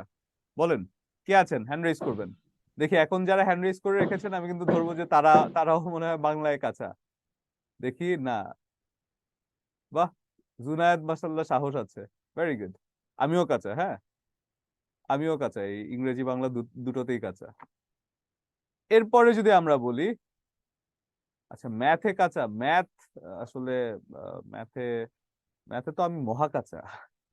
আচ্ছা তারপরে যদি যাই, তারপরের জায়গাটায় যদি যাই, যে সিরিজ অফ ভার্বস তৈরির মাধ্যমে প্যারালালিজম হয় আগের মতোই, কোনো মানে এখানে অ্যাবনর্মাল কিছু নেই। দেখেন তো Sadia entered the room, sat and, কি হতে পারে? স্যার বাংলা কিছুই পারি না। বাংলা পারবেন? বাংলা সহজ। আচ্ছা কে বলতে পারবেন এটা? Entered the room, Kamrul Hasan, Kamrul Islam G sir. বলুন এটা কি হবে? Sadia Entered the entered the room. room, sat and dash his books. Sir এখানে অফেন্স এর পাস্ট রূপ কি আছে কোথাও? ইনকারেক্ট না? হ্যাঁ বুঝতে পারছি না। ও সরি, তো আমি তো ইয়েতে চলে গেছি স্যার। আচ্ছা এটা হবে Sadi enter the room, sat and his book. Sir has offence হবে স্যার। ওপেন, ওপেন জি, হলো স্যার। কেন? কারণ ভার্বের স্যার এই যে এই স্যাট কোন ফর্ম ভার্বের? স্যার এটা পাঁচ ফর্ম আছে স্যার। পাস্টে আছে, তাহলে অপর অংশটা পাস্টেই হবে, সেজন্য এটা হয়ে যায় ওপেন। এরপর যদি আগেরটাও যাই, তো একটি জিনিস বা ব্যক্তিকে আরো একটি ব্যক্তির সাথে তুলনা করতে প্যারালালিজম ব্যবহৃত হয়। ভিন্ন প্রিপোজিশন গ্রহণ করে এমন দুটো শব্দ এন্ড দ্বারা যুক্ত হলে শব্দদ্বয়ের পরের প্রিপোজিশন যেটা আছে সেটা পুরো প্রিপোজিশনটাই বসাতে হয়। যে জায়গাটা যদি আমরা বলি ড্যাশ, এটা একটু বলুন তো, dash on the bench is much more pleasant than dash in the office. এই জায়গাটা সূক্ষ্ম আছে, খেয়াল করে। পরশ জি স্যার। বলুন তো স্যার এটা কি হবে? স্যার লাইং সিটিং এ নাম্বার হবে স্যার। এ নাম্বার, সেকেন্ডটা হলো না কেন? স্যার এটা তো লাইং, এটা তো মিনিং হয় না স্যার এই লাইং এর। লাইং এর মিনিং হয় না, এক্স্যাক্টলি। আর 3 নাম্বার হলো না কেন? সি। স্যার এটা তো প্যারালিজম নাই স্যার, টু আছে ওখানে, নাই টু নাই স্যার। টু লাই সিটিং কোনোটাই হচ্ছে না, সেজন্য অ্যান্সার হয়ে যাচ্ছে কি এ লাইং, তারপরে সিটিং। তার মানে কি যে অফিসে বসে থাকে, যেটা একসাথে মানে একটা জিনিসের তুলনা করে প্যারালাল করে দিচ্ছে। ভিন্ন প্রিপোজিশন গ্রহণ করে এমন দুটো শব্দ অ্যান্ড দ্বারা যুক্ত হলে তারপরে আলাদা আলাদা প্রিপোজিশন গ্রহণ করতে হয়। ভিন্ন প্রিপোজিশনকে যদি কনজাংশন দ্বারা যুক্ত করে তার মানে সেই প্রিপোজিশন যে হবে না তা কিন্তু না। সেই জন্য এই কোয়েশ্চেনটা খুবই কমন একটা কোয়েশ্চেন, অনেক চাকরি পরীক্ষা আসে। 23তম বিসিএস এর পরীক্ষার প্রশ্ন। দেখি এটা কে পারেন? এটা একেবারে মুখস্থ কথা, মুখস্থ একটা কোয়েশ্চেন। দেখি কে পারবেন। জি ফারজানা বলুন তো। জি স্যার, এটা এ নাম্বার হবে। A number, she had faith in and এবং hope for hopes for the future। সত্যি কথা এটা? এই কথাটা আপনার কাছে কি মনে হচ্ছে, সত্যি নাকি? স্যার আমার বাচ্চা অনেক বিরক্ত করতেছে এই কথা আচ্ছা বলতে। আচ্ছা ঠিক আছে, সমস্যা নেই। এই কথাটা কার কাছে মনে হচ্ছে, যে কার কাছে সত্যি মনে হচ্ছে? she had faith in and hopes for future। হ্যাঁ, অ্যাপ্রোপ্রিয়েট প্রিপোজিশন faith in তো আমরা বুঝতে পারছি। আচ্ছা সাজিয়া বলুন তো।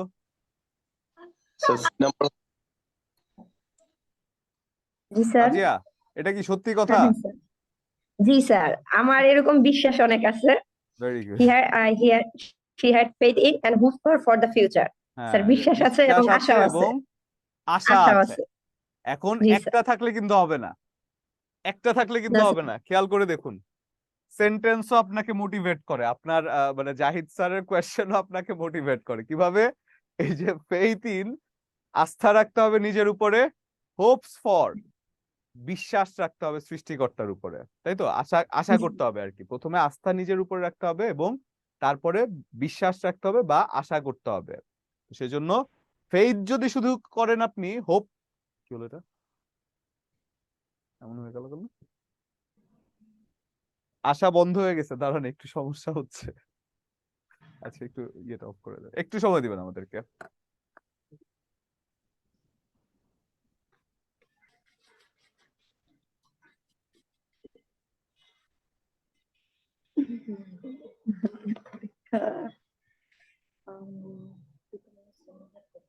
সাজিয়া, পড়ালেখা কেমন চলছে আপনার?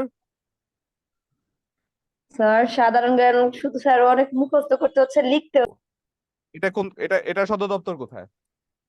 আইসি এও স্যার ইকাও এটা স্যার এটা পড়ি না এখনো। তো এই ওইটা জাতীয় তো যে স্যার জিনিসগুলো আছে, আইসিইএ না? হ্যাঁ আইই, আমি তো একটা আই ওইটাও আছে, ওইটাও আপনি যেটা বলছেন ওইটাও আছে। আইই কি যেন একটা এই জাতীয় আছে একটা, কিন্তু আমি যেটা বলেছি AEA আইসিইও, এটা হচ্ছে মন্ট্রিল। বুঝতে পেরেছেন না? ভিয়েনা, আইসি ভিয়েনা বললাম আমি, মন্ট্রিল, ওইটা মন্ট্রিল, সরি মন্ট্রিল হবে এটা, আইসিইও যেটা। এরপরে ওয়ার্ল্ড ব্যাংকের সদর দপ্তর কোথায়, পারবেন তো এটা? Washington DC. Washington DC. তারপরে মনে রাখবেন, টাকা পয়সা জাতীয় যত কিছু আছে, টাকা পয়সা জাতীয় সবকিছুরই সদর দপ্তর হয়ে যায় ওয়াশিংটনে। এরপরে কি যেগুলো আছে আপনার খাওয়া দাওয়া রিলেটেড, মানে ফুড ফাও এই জাতীয় এগ্রিকালচার রিলেটেড, এগুলো সব দেখবেন আপনি ফ্রান্সে, সরি ফ্রান্সে না, রোমে, রোমে এগুলো ইতালি সদর রোম। দপ্তর হয়ে যায়। এই জাতীয় জিনিসগুলো কি একটু আলাদা আলাদা করে পড়ে ফেলবেন, বুঝতে পেরেছেন? মনে থাকবে তাহলে। সদর দপ্তরটা এখান থেকে বেশি গুরুত্বপূর্ণ। দেখবেন আপনি প্রিভিয়াস ইয়ারের প্রশ্ন অ্যানালাইসিস করে সদর দপ্তর থেকে প্রতি বিসিএস এ দুটো করে প্রশ্ন আসেই, মানে এই জায়গায় সদর দপ্তর কোথায়, ওই জায়গায় সদর দপ্তর কোথায়। প্রতিষ্ঠার সালটা গুরুত্বপূর্ণ না, বুঝতে পেরেছেন? সদর দপ্তরটা কোথায় আছে সেটা গুরুত্বপূর্ণ। কিছু কিছু প্রতিষ্ঠানের ভেতরে গুরুত্বপূর্ণ আছে, যেমন আপনার জাতিসংঘ তো অবশ্যই গুরুত্বপূর্ণ, তারপরে ওয়ার্ল্ড ব্যাংক, আইএমএফ, তারপরে আপনার এ জাতীয় যে আরো কিছু সংস্থা যদি আমি বলি, আপনার ন্যাম যেটা বাংলাদেশ সদস্য, ওয়াইসির ডিটেইলে পড়তে হবে। তারপরে কিছু বড় বড় সংস্থা যদি আপনি বলেন, শুরু তো করবেন জাতিপুঞ্জ থেকে, ওই জায়গাটাও টুকটাক একটু দেখে যাবেন। বাট সব সংস্থার একেবারে পড়ে না মাথা নষ্ট করবেন না, দেখবেন বুঝে বুঝে পড়বেন। সদর দপ্তর যেন মিস না হয়, এতটুকু মাথায় রাখবেন যে সদর দপ্তর মিস করা যাবে না, সদর দপ্তরটাই আসে। ঠিক আছে, বলেন তো বিমস্টিকের সদর দপ্তর কোথায়?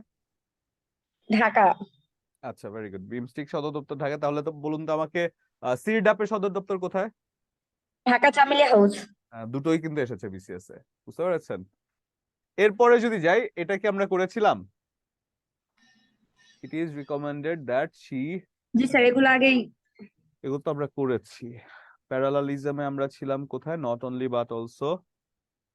Sadia entered the room, sat and opened, এগুলো তো করেছি মনে হয়। হ্যাঁ এটাও করেছি। Preposition faith in and hopes for future. হ্যাঁ, এটা নিয়ে আপনাদের সাথে কথা বলছিলাম। To decide on a career, students should think closely about their interest, hobbies, and কি হবে এর পরের অংশ? দেখি সাজিয়া বলবেন না, অন্য কেউ?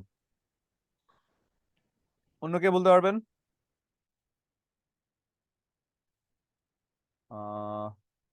জুনায়েদ? স্যার এটা স্কিলস স্কিলস, কারণ সবগুলোই স্যার থার্ড পারসন সিঙ্গুলার কারণে ভার্বের শেষে সবগুলোই এস বাই এস যুক্ত যুক্ত আছে। হয়েছে, সেজন্য এটাও প্যারালাল হিসেবে স্কিলস করে দিলাম, ঝামেলা শেষ। জি sir.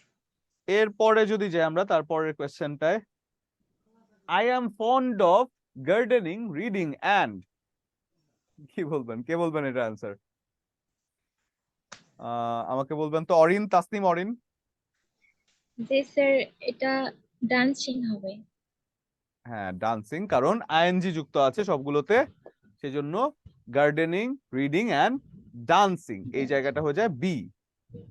Our biological clock is our body's natural habit dash at particular times. বলেন তো এটা কি হবে? এটা বলবেন Farzana.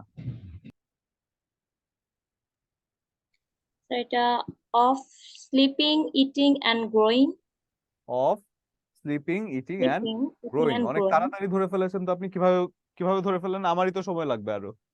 Two sleeping, eating and growing, এটা হবে না? হ্যাবিট না, ওটা টু এটাও আছে। হবে না।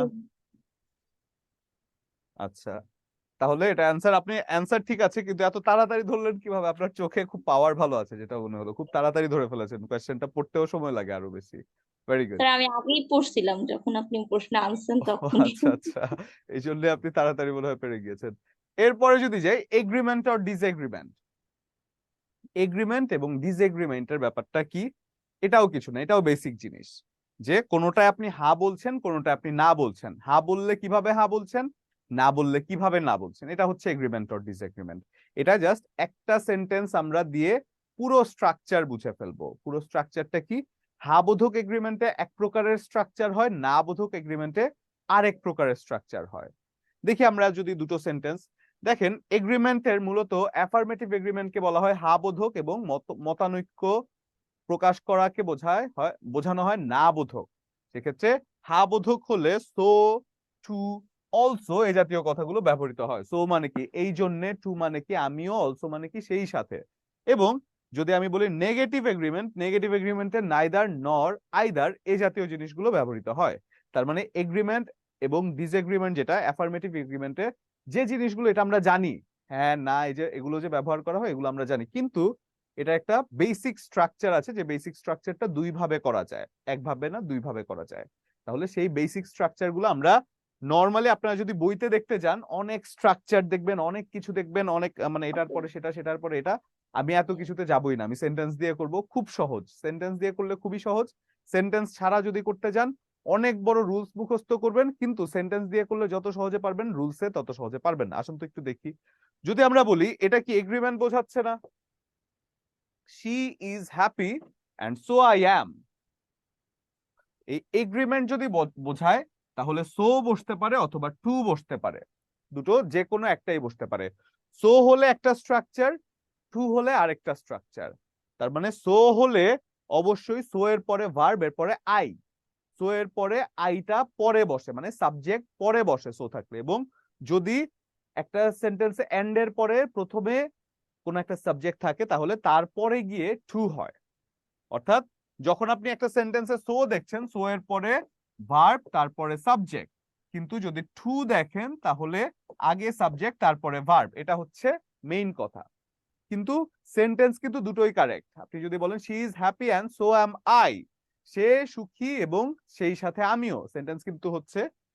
তারপরে she is happy and I am too, সে খুশি এবং আমিও খুশি। এই যে কথাটা, দুটো কথা বলছেন, দুটো কথাই কিন্তু কারেক্ট।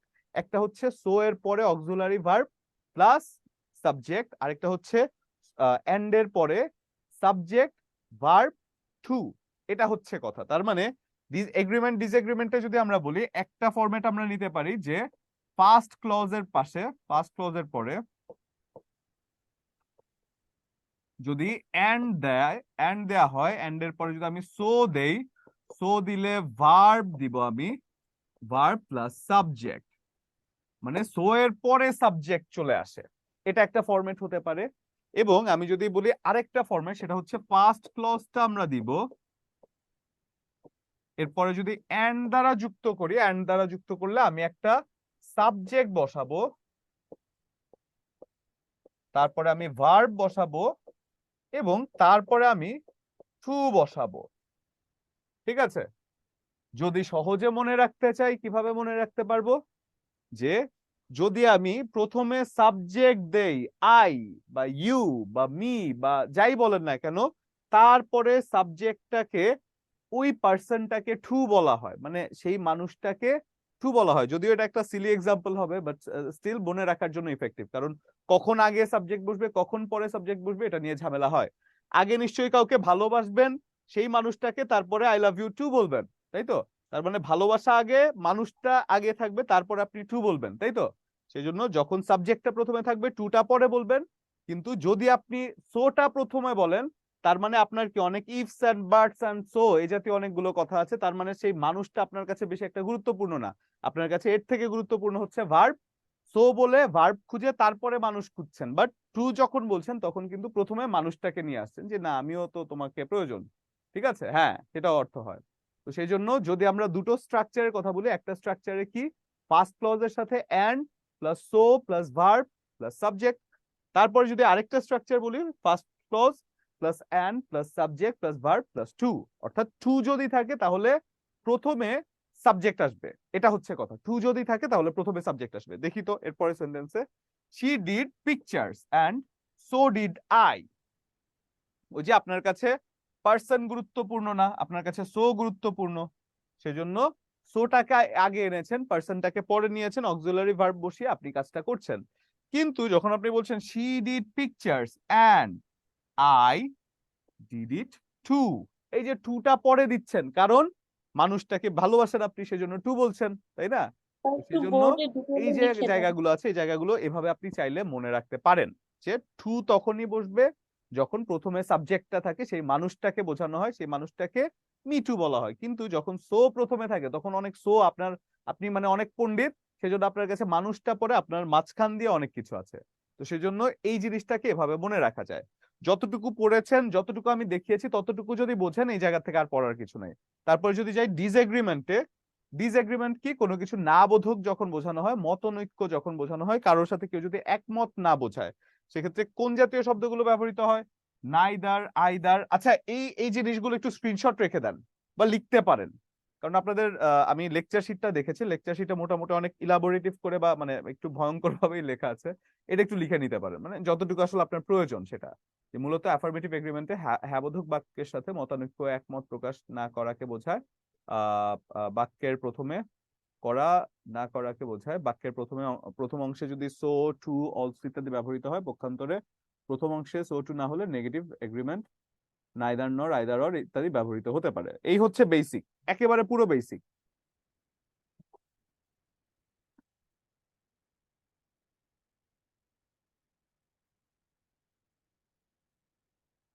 হয়ে থাকলে ডান লিখবেন।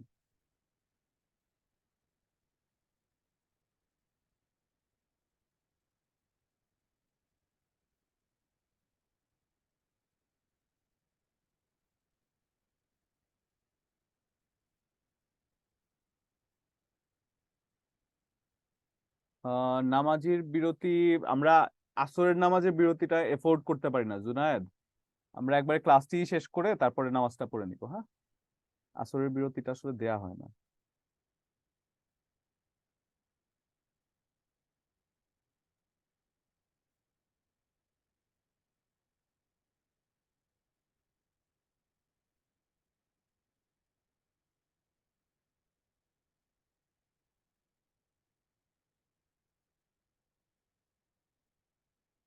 হয়েছে কি আমাদের?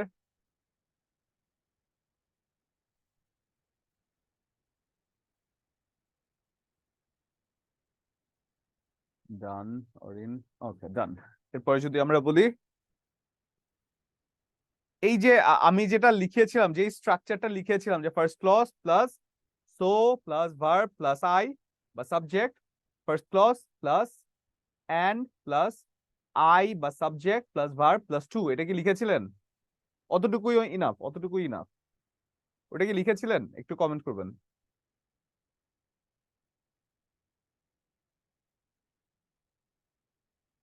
ওকে, ঠিক আছে। আচ্ছা, তাহলে আমরা নেগেটিভ এগ্রিমেন্টে যাই। নেগেটিভ মানে কি? না সূচক, যেটা আপনারা অলরেডি এর আগেই লিখে ফেলেছেন। আহ, আমার আমার বিবিএ ছিল, আমার বিবিএ করেছি, আমি অনার্স করিনি, bachelor of business administration.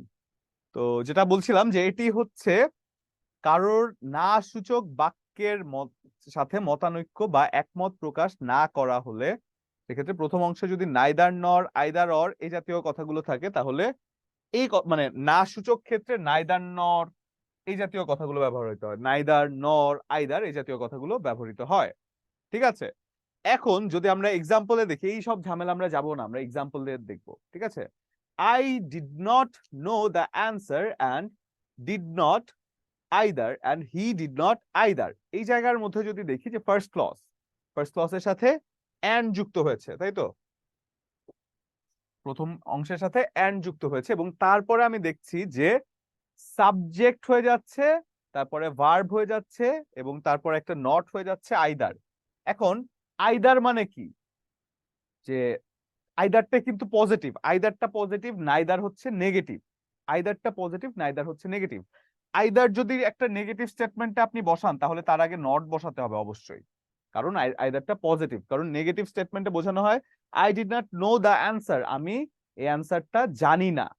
I did not know the answer, এটার যে কথাটা বলা হচ্ছে, এটা কি একটা নেগেটিভ কথাই তো বোঝানো হচ্ছে, তাহলে তার পরের অংশটা অবশ্যই নেগেটিভ হবে, সেটা কোনো চান্সই নেই অন্য কিছু হওয়ার। সেজন্য একটা অংশে যেহেতু নেগেটিভ স্টেটমেন্ট আছে, পরের অংশেও নেগেটিভ স্টেটমেন্ট হবে। সেটা দুই ভাবে করতে পারে, একটা হচ্ছে সরাসরি নাইদার বসিয়ে, একটা হচ্ছে আইদারও বসিয়ে। আইদার বসালে তার আগে নট বসবে, নাইদার বসালে শুধু নাইদার দিয়ে কাজ চলে যায়। এখন যদি দেখি I did not know the answer, এটা হচ্ছে নেগেটিভ, পরের স্টেটমেন্টটাও আমার নেগেটিভ করতে হবে। আমি যদি বলি and he did not either, এবং সেও কিন্তু পারতো না, আমিও জানতাম না, সেও জানতো না, তাহলে আমি হি প্লাস ভার্ব মানে subject plus verb plus not plus either, এটা একটা ফরম্যাট। আবার আরেকটা হচ্ছে নাইদার ডিড হি, এটাও আরেকটা ফরম্যাট। তাহলে নাইদার বললে আর কোনো নেগেটিভ কথার প্রয়োজন হয় না, কিন্তু আইদার বললে একটা নটের প্রয়োজন হয়। তাহলে যদি আমরা এটাকে লিখে নেই যে ফার্স্ট ক্লজ, নেগেটিভের যে স্ট্রাকচার আছে সেটাকে যদি আমরা বলি first clause plus and plus subject plus verb plus not plus either, এটা হচ্ছে একটা ফরম্যাট, যেটাকে ফার্স্ট ক্লজ দিয়ে নট আইদার, আইদার থাকলে একটা নট বসবে, এটা মাথায় রাখবেন। ঠিক আছে, এবং তারপরের অংশে যদি আমরা বলি আবার ফার্স্ট ক্লজ প্লাস, যদি আমরা বলি কি নাইদার কথাটি বসবে,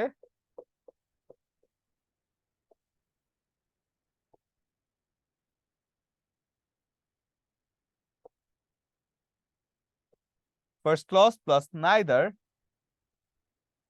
প্লাস কি আমরা বসিয়েছি ভার্ব প্লাস সাবজেক্ট। সত্যি কথা বলতে গেলে এই এই স্ট্রাকচার আপনার কোনো কাজেই লাগবে না, আপনি সেন্টেন্স দেখলে এমনিতেই পারবেন, এটার কোনো কাজেরই না, মানে এটা যে মুখস্থ করবেন আপনি আননেসেসারি মুখস্থ করবেন। তাও দেখিয়ে দেওয়ার জন্য আমি দেখিয়ে দিলাম, এটার সব থেকে ভালো উপায় হচ্ছে প্র্যাকটিস। তো চলুন একটু প্র্যাকটিস করি। এটা কি হয়েছে লেখা?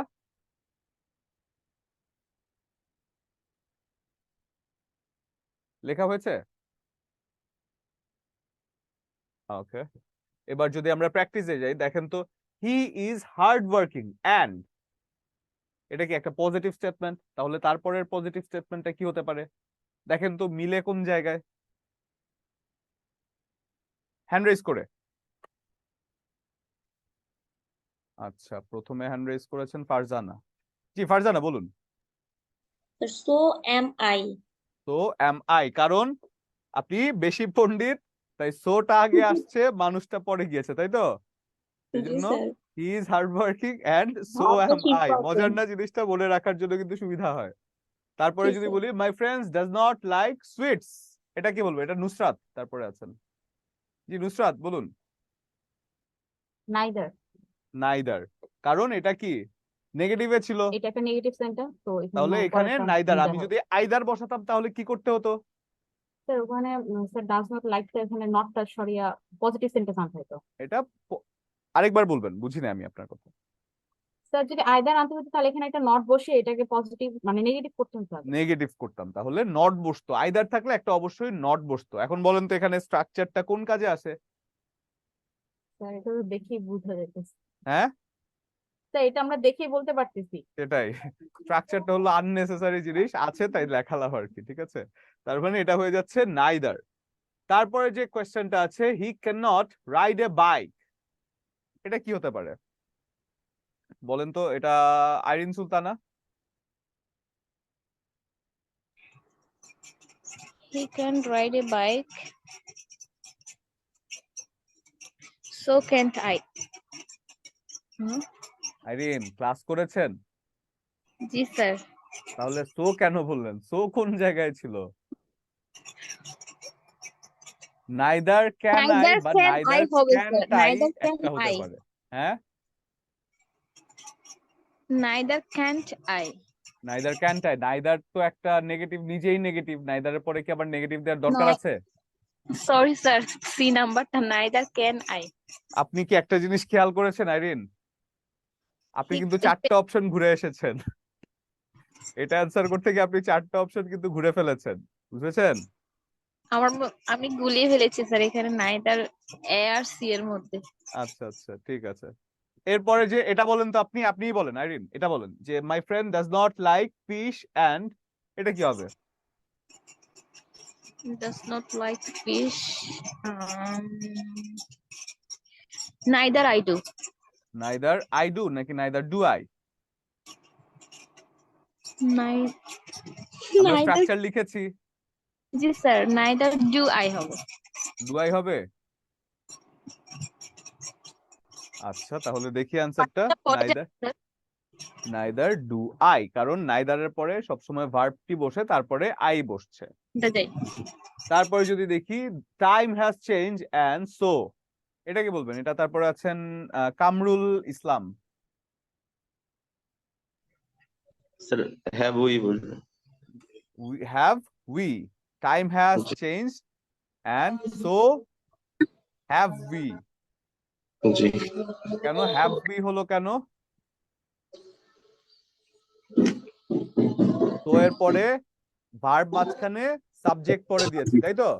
ওই যে বললাম জি স্যার। টেকনিক, সেজন্য আগে মানে বেশি পণ্ডিতের কথা যেটা বললাম, যে বেশি পণ্ডিত তাই আপনার কাছে মানুষটা পরে, আগে অন্য কিছু আছে, সেজন্য সো। বিষয় অ্যাড করছি, সেটা হচ্ছে স্যার নাইদার থাকলে কিন্তু সোর মতো সেম হবে। কোনটা আমার কোনটা? কাছে স্যার নাইদার, নাইদারটা সেম সোর মতোই হবে। ওটা নাইদার বসার পর ভার্ব তারপর সাবজেক্ট, সো বসার পর ভার্ব তারপরে সাবজেক্ট। সো বসার অনেক পর সময় ভার্ব তারপর সাবজেক্ট। হ্যাঁ হ্যাঁ হ্যাঁ, ঠিক আছে। আইদার থাকলে স্যার আইদারটা কিন্তু পড়ে যাবে, সাবজেক্ট আগে তারপর ভার্ব। হ্যাঁ হ্যাঁ, সাবজেক্ট আগে তারপরে ভার্ব, কিন্তু ইয়ের মধ্যে যে আপনি যেটা বলছেন যে সো থাকলে, হ্যাঁ এটা ঠিক আছে, একই সাথে, ঠিক আছে। পেপার এটা নেগেটিভ। হ্যাঁ, তারপরে যদি যাই, ইউ লাইক, আপনি কোন সাবজেক্টে পড়েছেন কামরুল? ইংরেজিতে?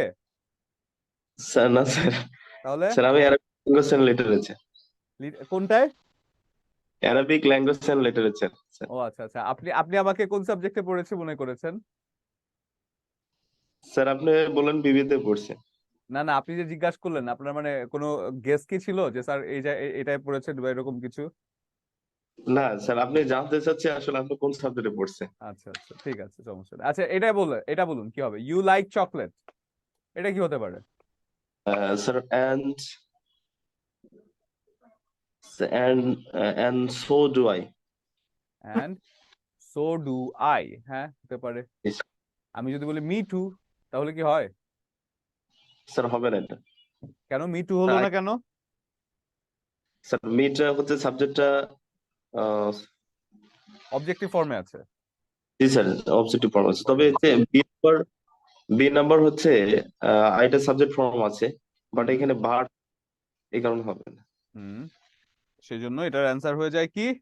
ডি, সো ডু আই, কারণ সো এর পরে আপনার পার্সন পরে চলে গিয়েছে, মানুষটার আগেও আপনি অন্য কিছু প্রয়োজন, তাই সেজন্য ডুটা আগে বসিয়েছেন।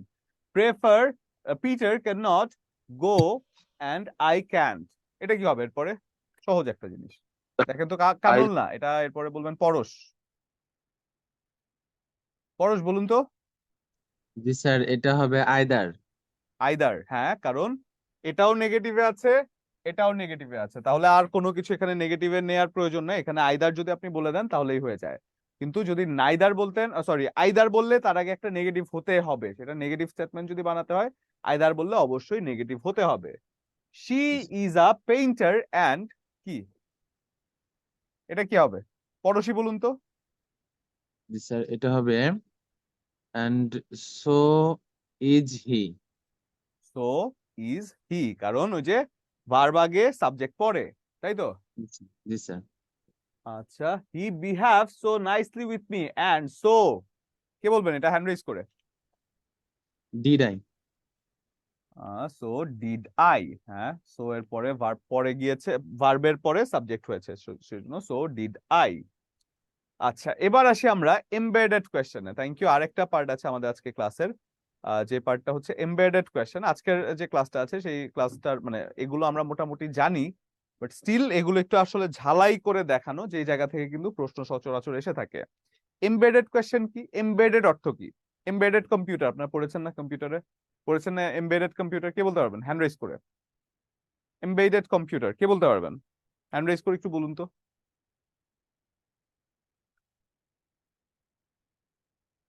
আমার স্টুডেন্টরা কি পড়েছেন আপনারা? এমবেডেড কম্পিউটার এতক্ষণ লাগছে। এমবেডেড কম্পিউটার, যখন একটা কম্পিউটার বা একটা কোনো কিছুর মধ্যে জুড়ে দেয়া হয়, ধরেন আপনার এসি যে কাজ করছে এটার ভেতরে যে টাইমারটা আলাদা একটা কাজের জন্য ব্যবহৃত হচ্ছে, সেটা একটা এমবেডেড কম্পিউটার। তো যে কোনো একটা যন্ত্রের মাঝখানে যদি আরো একটা যন্ত্র থাকে, তাহলে সেটার যে কাজটা হচ্ছে সেই কাজটা যদি স্বয়ংক্রিয়ভাবে হয় সেটা হয়ে যায় এমবেডেড। এবং এই এমবেডেড কোয়েশ্চেনটা হচ্ছে জুড়ে দেয়া প্রশ্ন, একটা প্রশ্নের সাথে আরেকটা প্রশ্ন জুড়ে দেয়া। হ্যাঁ, এটিএম বুথ হয়ে যায়, এটিএম বুথ এমবেডেড হয়ে যায়। তাহলে একটা জিনিসের সাথে আরেকটা জিনিস জুড়ে দেওয়ার কথা যখন বলছে সেটা হয়ে যায় এমবেডেড। ঠিক আছে, জুড়ে দেয়া কেমন? এমবেডেড কোয়েশ্চেন যেহেতু বলছে, তার মানে প্রশ্ন জুড়ে দেওয়ার কথা বলছে, একটা সেন্টেন্সের সাথে প্রশ্ন জুড়ে দেয়া হয়। তাহলে যদি আমরা বলি যে এমবেডেড কোয়েশ্চেনের সচরাচর আমরা কোয়েশ্চেনের যে ফরম্যাট সেটা কি জানি? আমরা ইন্টারোগেটিভ সেন্টেন্সের ফরম্যাট কি জানি? ইন্টারোগেটিভ সেন্টেন্সে প্রশ্নবোধক বাক্যে সচরাচর সাবজেক্টের পূর্বে ভার্ব বসে, তাই তো? পূর্বে ভার্ব বসে, তারপরে মানে ভার্বের পরে সাবজেক্ট বসে, যেটা সচরাচর ইন্টারোগেটিভ সেন্টেন্স করতে গেলে হয়। এটা তো আমরা জানি, এখন পর্যন্ত এটাই জানি, আর কোনো কিছু জানার দরকার নেই, বাকিটা পরে দেখবো। দেখেন, বলা হচ্ছে এমবেডেড কোয়েশ্চেন জুড়ে দেওয়া প্রশ্নটি সাধারণত ডব্লিউএইচ কোয়েশ্চেন দ্বারা শুরু হলেও সাবঅর্ডিনেট ক্লজ হিসেবে ব্যবহৃত হয়। সাবঅর্ডিনেট ক্লজটি ইন্টারোগেটিভ না হয়ে অ্যাফার্মেটিভ হয়। এরপর যদি বলি এমবেডেড কোয়েশ্চেনটি যুক্ত সেন্টেন্সে অ্যাসার্টিভ হবে নাকি ইন্টারোগেটিভ হবে, তা নির্ভর করে প্রিন্সিপাল ক্লজের উপর। প্রিন্সিপাল ক্লজটি যদি অ্যাসার্টিভ হয় তাহলে অ্যাসার্টিভ হবে, প্রিন্সিপাল ক্লজটি যদি ইন্টারোগেটিভ সেন্টেন্স হয় তাহলে ইন্টারোগেটিভ সেন্টেন্স হবে। এরপর যদি বলি এমবেডেড কোয়েশ্চেন ডব্লিউএইচ ওয়ার্ড গুলো সাবঅর্ডিনেট ক্লজের সাবজেক্ট হিসেবে ব্যবহৃত হলো। আচ্ছা, এগুলো এত পড়ার দরকার নেই। দেখেন, একটা এক্সাম্পল দিয়ে আমরা এটা আগে বোঝার চেষ্টা করি। বলা হচ্ছে এমবেডেড কোয়েশ্চেন, এমবেডেড কোয়েশ্চেনে নরমালি এখন আমি বোঝানো শুরু করিনি, ফারজানা একটু ওয়েট করবেন, এত তাড়াতাড়ি কেন অধৈর্য হন। এখন আমি বোঝানো শুরু করিনি, আমি জাস্ট আপনাকে দেখালাম যে জিনিসটা কি। এরপর আমরা কথা বলছি, আমরা সলভ করব প্রশ্ন দিয়ে, কারণ এটা বেসিকটা আপনাকে সহজ জিনিস যদি আমি বইয়ের ভাষায় 100 বার বোঝাই আপনি বুঝবেন না, সহজ জিনিস সহজ ভাষায় বোঝাতে হবে। আমরা সচরাচর যে প্রশ্ন করি, প্রশ্নের ফরম্যাট কি হয়? ইন্টারোগেটিভ সেন্টেন্সের ফরম্যাট কি হয়? ইন্টারোগেটিভ সেন্টেন্সের ফরম্যাট হয় প্রথমে অক্সিলারি ভার্ব বসে, তারপরে সাবজেক্ট বসে, তাই তো? বা প্রথমে ভার্ব বসে, ভার্বের পরে সাবজেক্ট বসে, সেটাই তো আমরা সচরাচর করি। ফর এক্সাম্পল, আমি যদি বলি হু অ্যাম আই, এটা একটা interrogative sentence. Who am I, এটা যে আচ্ছা, এটা যে ইন্টারোগেটিভ সেন্টেন্স সেটা কি আপনারা বুঝতে পারছেন? এটা নিয়ে কোনো ডাউট আছে? এটা যে interrogative sentence who am I, এটা নিয়ে কারো ডাউট আছে? নাই। এখন এটা যে একটা ইন্টারোগেটিভ সেন্টেন্স সেটা নিয়ে কারো ডাউট আছে?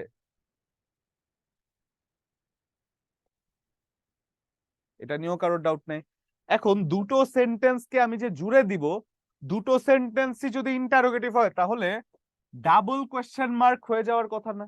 দুটো সেন্টেন্সই তো ইন্টারোগেটিভ, তো দুটো সেন্টেন্স যদি ইন্টারোগেটিভ হয় ডাবল ইন্টারোগেটিভ হয়ে যায়। ডাবল ইন্টারোগেটিভ কোনো সেন্টেন্সে হতে পারে না। সেজন্য একটা সেন্টেন্সের একটা অংশ যদি প্রশ্নবোধক হয়, অপর অংশটা, দেখেন এই জায়গাটা যখন একটা ক্লজ অলরেডি দেয়া আছে, সেই ক্লজটা যদি অলরেডি ইন্টারোগেটিভ ফরম্যাটে থাকে, অলরেডি প্রশ্নবোধক ভাবে থাকে, তাহলে পরের অংশটা আর প্রশ্নবোধক করার প্রয়োজন নেই। এটা হচ্ছে যে অ্যাসার্টিভ সেন্টেন্স, সেই অ্যাসার্টিভ সেন্টেন্স হয়, কারণ একটা ইন্টারোগেটিভ থাকলেই সেটা ইন্টারোগেটিভ হয়ে যায়। তাহলে অ্যাসার্টিভ ফরম্যাটে আমরা কোনটা বসাতে পারি? অ্যাসার্টিভ ফরম্যাটে আমরা বসাতে পারি হু আই অ্যাম, এবং প্রশ্নবোধক চিহ্নটা কেন থেকে যায়? কারণ এটা প্রশ্নবোধক ছিল। এই একটা প্রশ্নবোধক সেন্টেন্সের সাথে আপনি যদি অ্যাসার্টিভ একটা সেন্টেন্স জুড়ে দেন, এটা কিন্তু চেঞ্জ হবে না, এটা প্রশ্নবোধকই থেকে যাবে। কিন্তু প্রশ্নবোধকের সাথে আরেকটা যদি প্রশ্নবোধক যুক্ত করেন, তাহলে সেটা রিডান্ডেন্সি বা বাহুল্য দোষ হয়ে যায়। তার মানে একটা যদি সেন্টেন্সে একটা অংশ ইন্টারোগেটিভ থাকে, তাহলে এর পরের অংশটা অ্যাসার্টিভ হয়। এটা হচ্ছে এমবেডেড কোয়েশ্চেনের বেসিক যে কনসেপ্টটা, সেটা কি, যে একটা অংশ যদি ইন্টারোগেটিভ হয়, পরের অংশ অ্যাসার্টিভ হয়ে যায়। কারণ একটা ইন্টারোগেটিভ সেন্টেন্সই যথেষ্ট একটা সেন্টেন্সকে ইন্টারোগেটিভ বোঝাতে। তাহলে যে সঠিক ভাষাটা, মানে সহজ ভাষাটা, সেটা যদি আমরা একটু লিখে নেই, embedded question, embedded question, embedded question যদি আমি বলি, সেটা কি, যে এমবেডেড কোয়েশ্চেন এই জাতীয় সেন্টেন্সের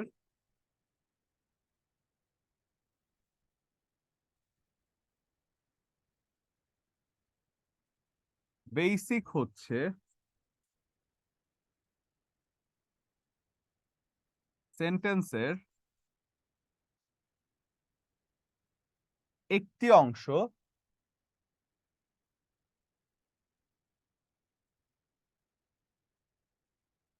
যদি ইন্টারোগেটিভ হয়,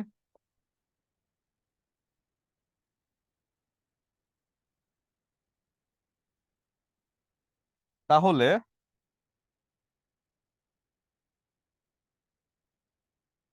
অপর অংশকে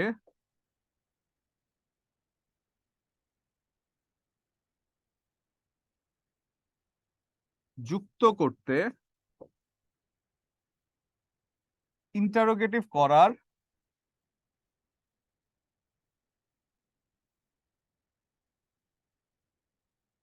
প্রয়োজন নেই।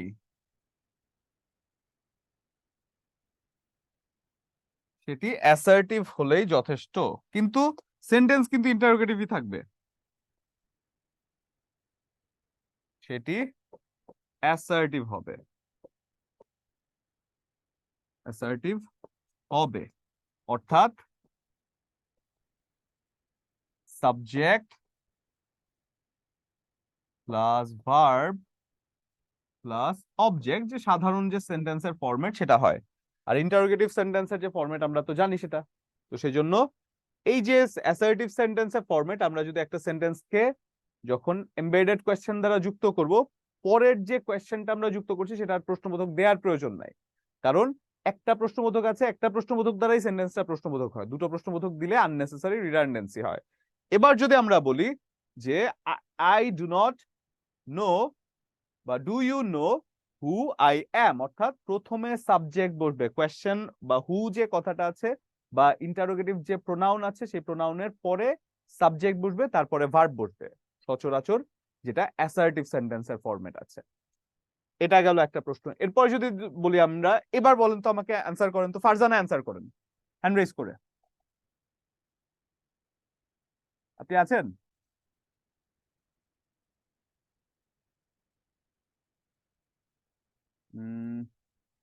আচ্ছা, আপনি মনে হয় পারছেন না। জিনিসটা কি পারছেন না? আপনি পারার তো কথা এতক্ষণ।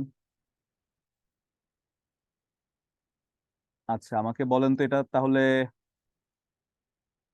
আশামণি, আশামণি আক্তার। ওয়ালাইকুম আসসালাম স্যার, ভালো আছেন? আলহামদুলিল্লাহ স্যার, আপনি ভালো আছেন? জি আছি, আলহামদুলিল্লাহ ভালো। বলুন তো স্যার, কি হবে এটা?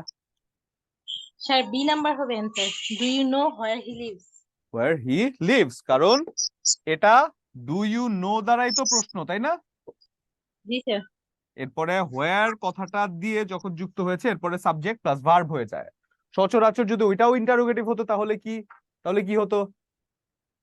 ভুল হইতো। ভুল হয়ে যেত, সেজন্য ডাবল ইন্টারোগেটিভ হলে সেটা আর মানে ভ্যালিড থাকে না, সেজন্য একটা ইন্টারোগেটিভই একটা সেন্টেন্সের জন্য যথেষ্ট। Do you know where he lives, do you know dash, এটা কি হবে, এটা কি বলবেন?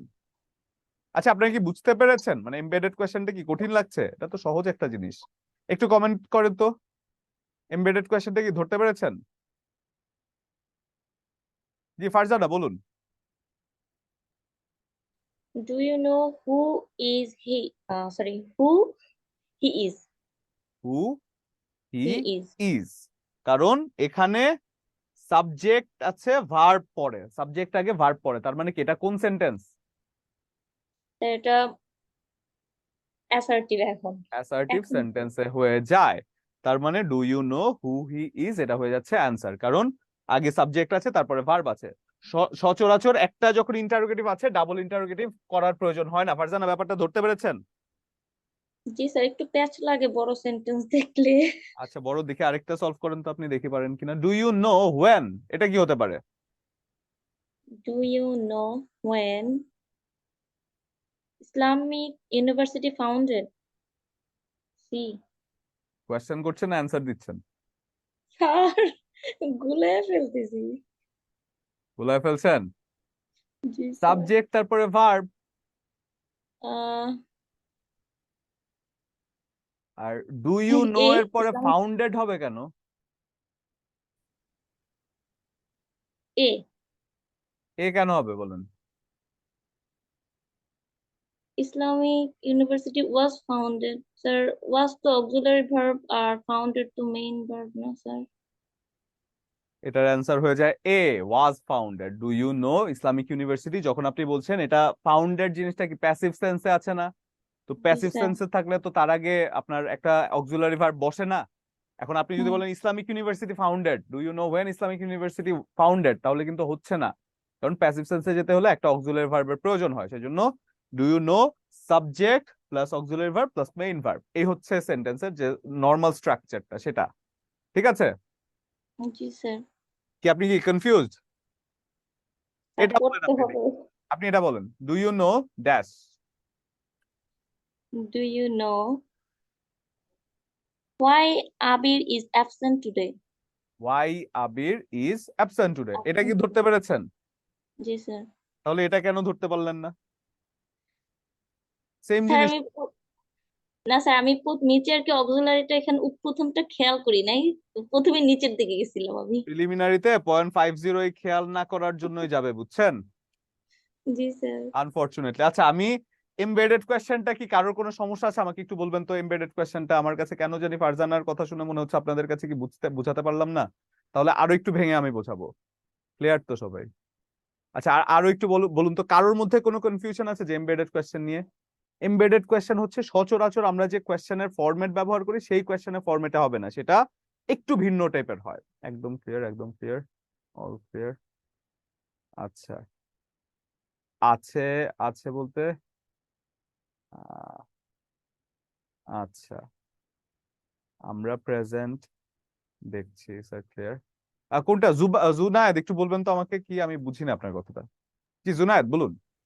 স্যার আমরা এমবেডেড শুধু প্রেজেন্টটাই দেখলাম, পাস্টেরটা দেখি নাই স্যার। যে এইবার যদি পাস্ট হয়, যেমন ডিড ইউ নো, তাহলে পরটা হবে হো আই ওয়াজ বা এই টাইপের, কি শুধু প্রেজেন্টটাই দেখলাম আর কি, এটা বললাম আর কি স্যার। না প্রেজেন্ট আমার তো মানে ফরম্যাট তো একই, প্রেজেন্ট আর পাস্টের মধ্যে আপনি যদি প্রেজেন্ট বোঝেন তাহলে পাস্ট বুঝতে পারবেন, তাই না? ফরম্যাট তো একই।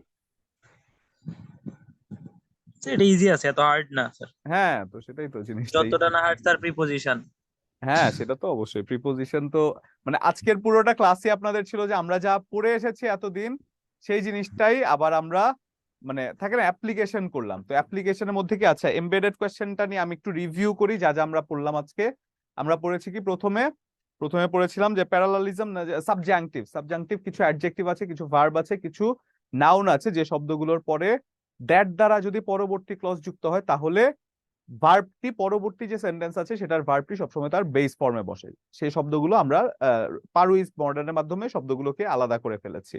তারপরে যদি বলে আমরা প্যারালালিজম শিখেছি। প্যারালালিজম কি, সমান্তরাল করা, একটা অংশ যে ফরম্যাটে আছে আরেকটা অংশ সেই ফরম্যাটেই করা।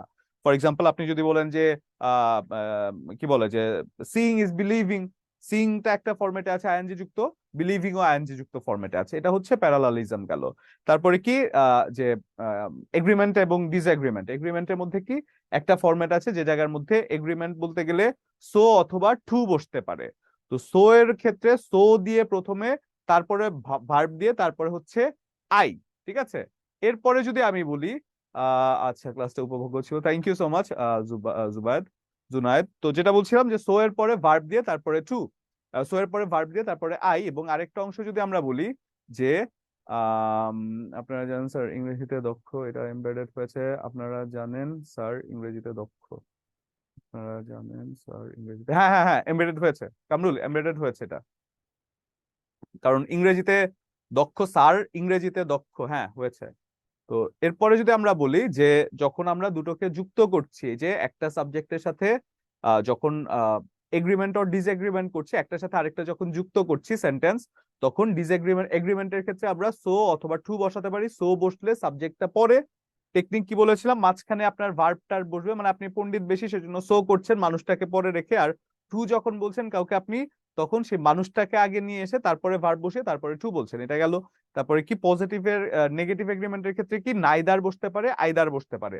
নাইদার হলে আর নেগেটিভ ওয়ার্ডের প্রয়োজন নাই, আইদার হলে কিন্তু নেগেটিভ ওয়ার্ডের প্রয়োজন আছে, আইদারের আগে একটা নট বসাতে হবে। এই গেল আমাদের এগ্রিমেন্ট ডিসএগ্রিমেন্ট। এবং এমবেডেড কোয়েশ্চেন যেটা ছিল, এমবেডেড কোয়েশ্চেন ছিল কি, যে যেখানে একটা প্রশ্নের মধ্যে প্রশ্ন জুড়ে দেয়া হয়, একটা প্রশ্নের মধ্যে প্রশ্ন জুড়ে দেয়া হয়। ফর এক্সাম্পল আমি যদি বলি যে তুমি কি জানো কখন সে গিয়েছিল, তো প্রশ্নের মধ্যে প্রশ্ন জুড়ে দেয়া আমাদের বাংলায় যেমন কাজটা, ইংরেজিতে কিন্তু তেমন না। প্রশ্নের মধ্যে প্রশ্ন জুড়ে দিতে হলে সেই প্রশ্নটা সাধারণ সেন্টেন্সের ফরম্যাটে থাকে, নয়তো ডাবল কোয়েশ্চেন হয়ে গেলে সেটা একটা রিডান্ডেন্সি বা ভুল হয়ে যায়। সেজন্য যখন আপনি একটা প্রশ্ন বলছেন ডু ইউ নো, আমরা কি করেছি, এটা কেন প্রশ্ন হলো, কারণ ভার্ব সাবজেক্টের পূর্বে বসেছে, তাই তো, সাবজেক্টের পূর্বে ভার্ব বসেছে। কিন্তু এমবেডেড কোয়েশ্চেনে যেটা হয় সেটা হচ্ছে আগে সাবজেক্ট বসবে তারপরে ভার্ব বসবে। সেজন্য যখন আপনি ওয়াই দেখছেন, ওয়াই এর পরে সাবজেক্ট আছে আবির, তারপরে ইজ অ্যাবসেন্ট টুডে, সেক্ষেত্রে এটা হয়ে যায় আনসার, কারণ আগে সাবজেক্ট আছে পরে ভার্ব আছে, সেটা হয়ে যাচ্ছে একটা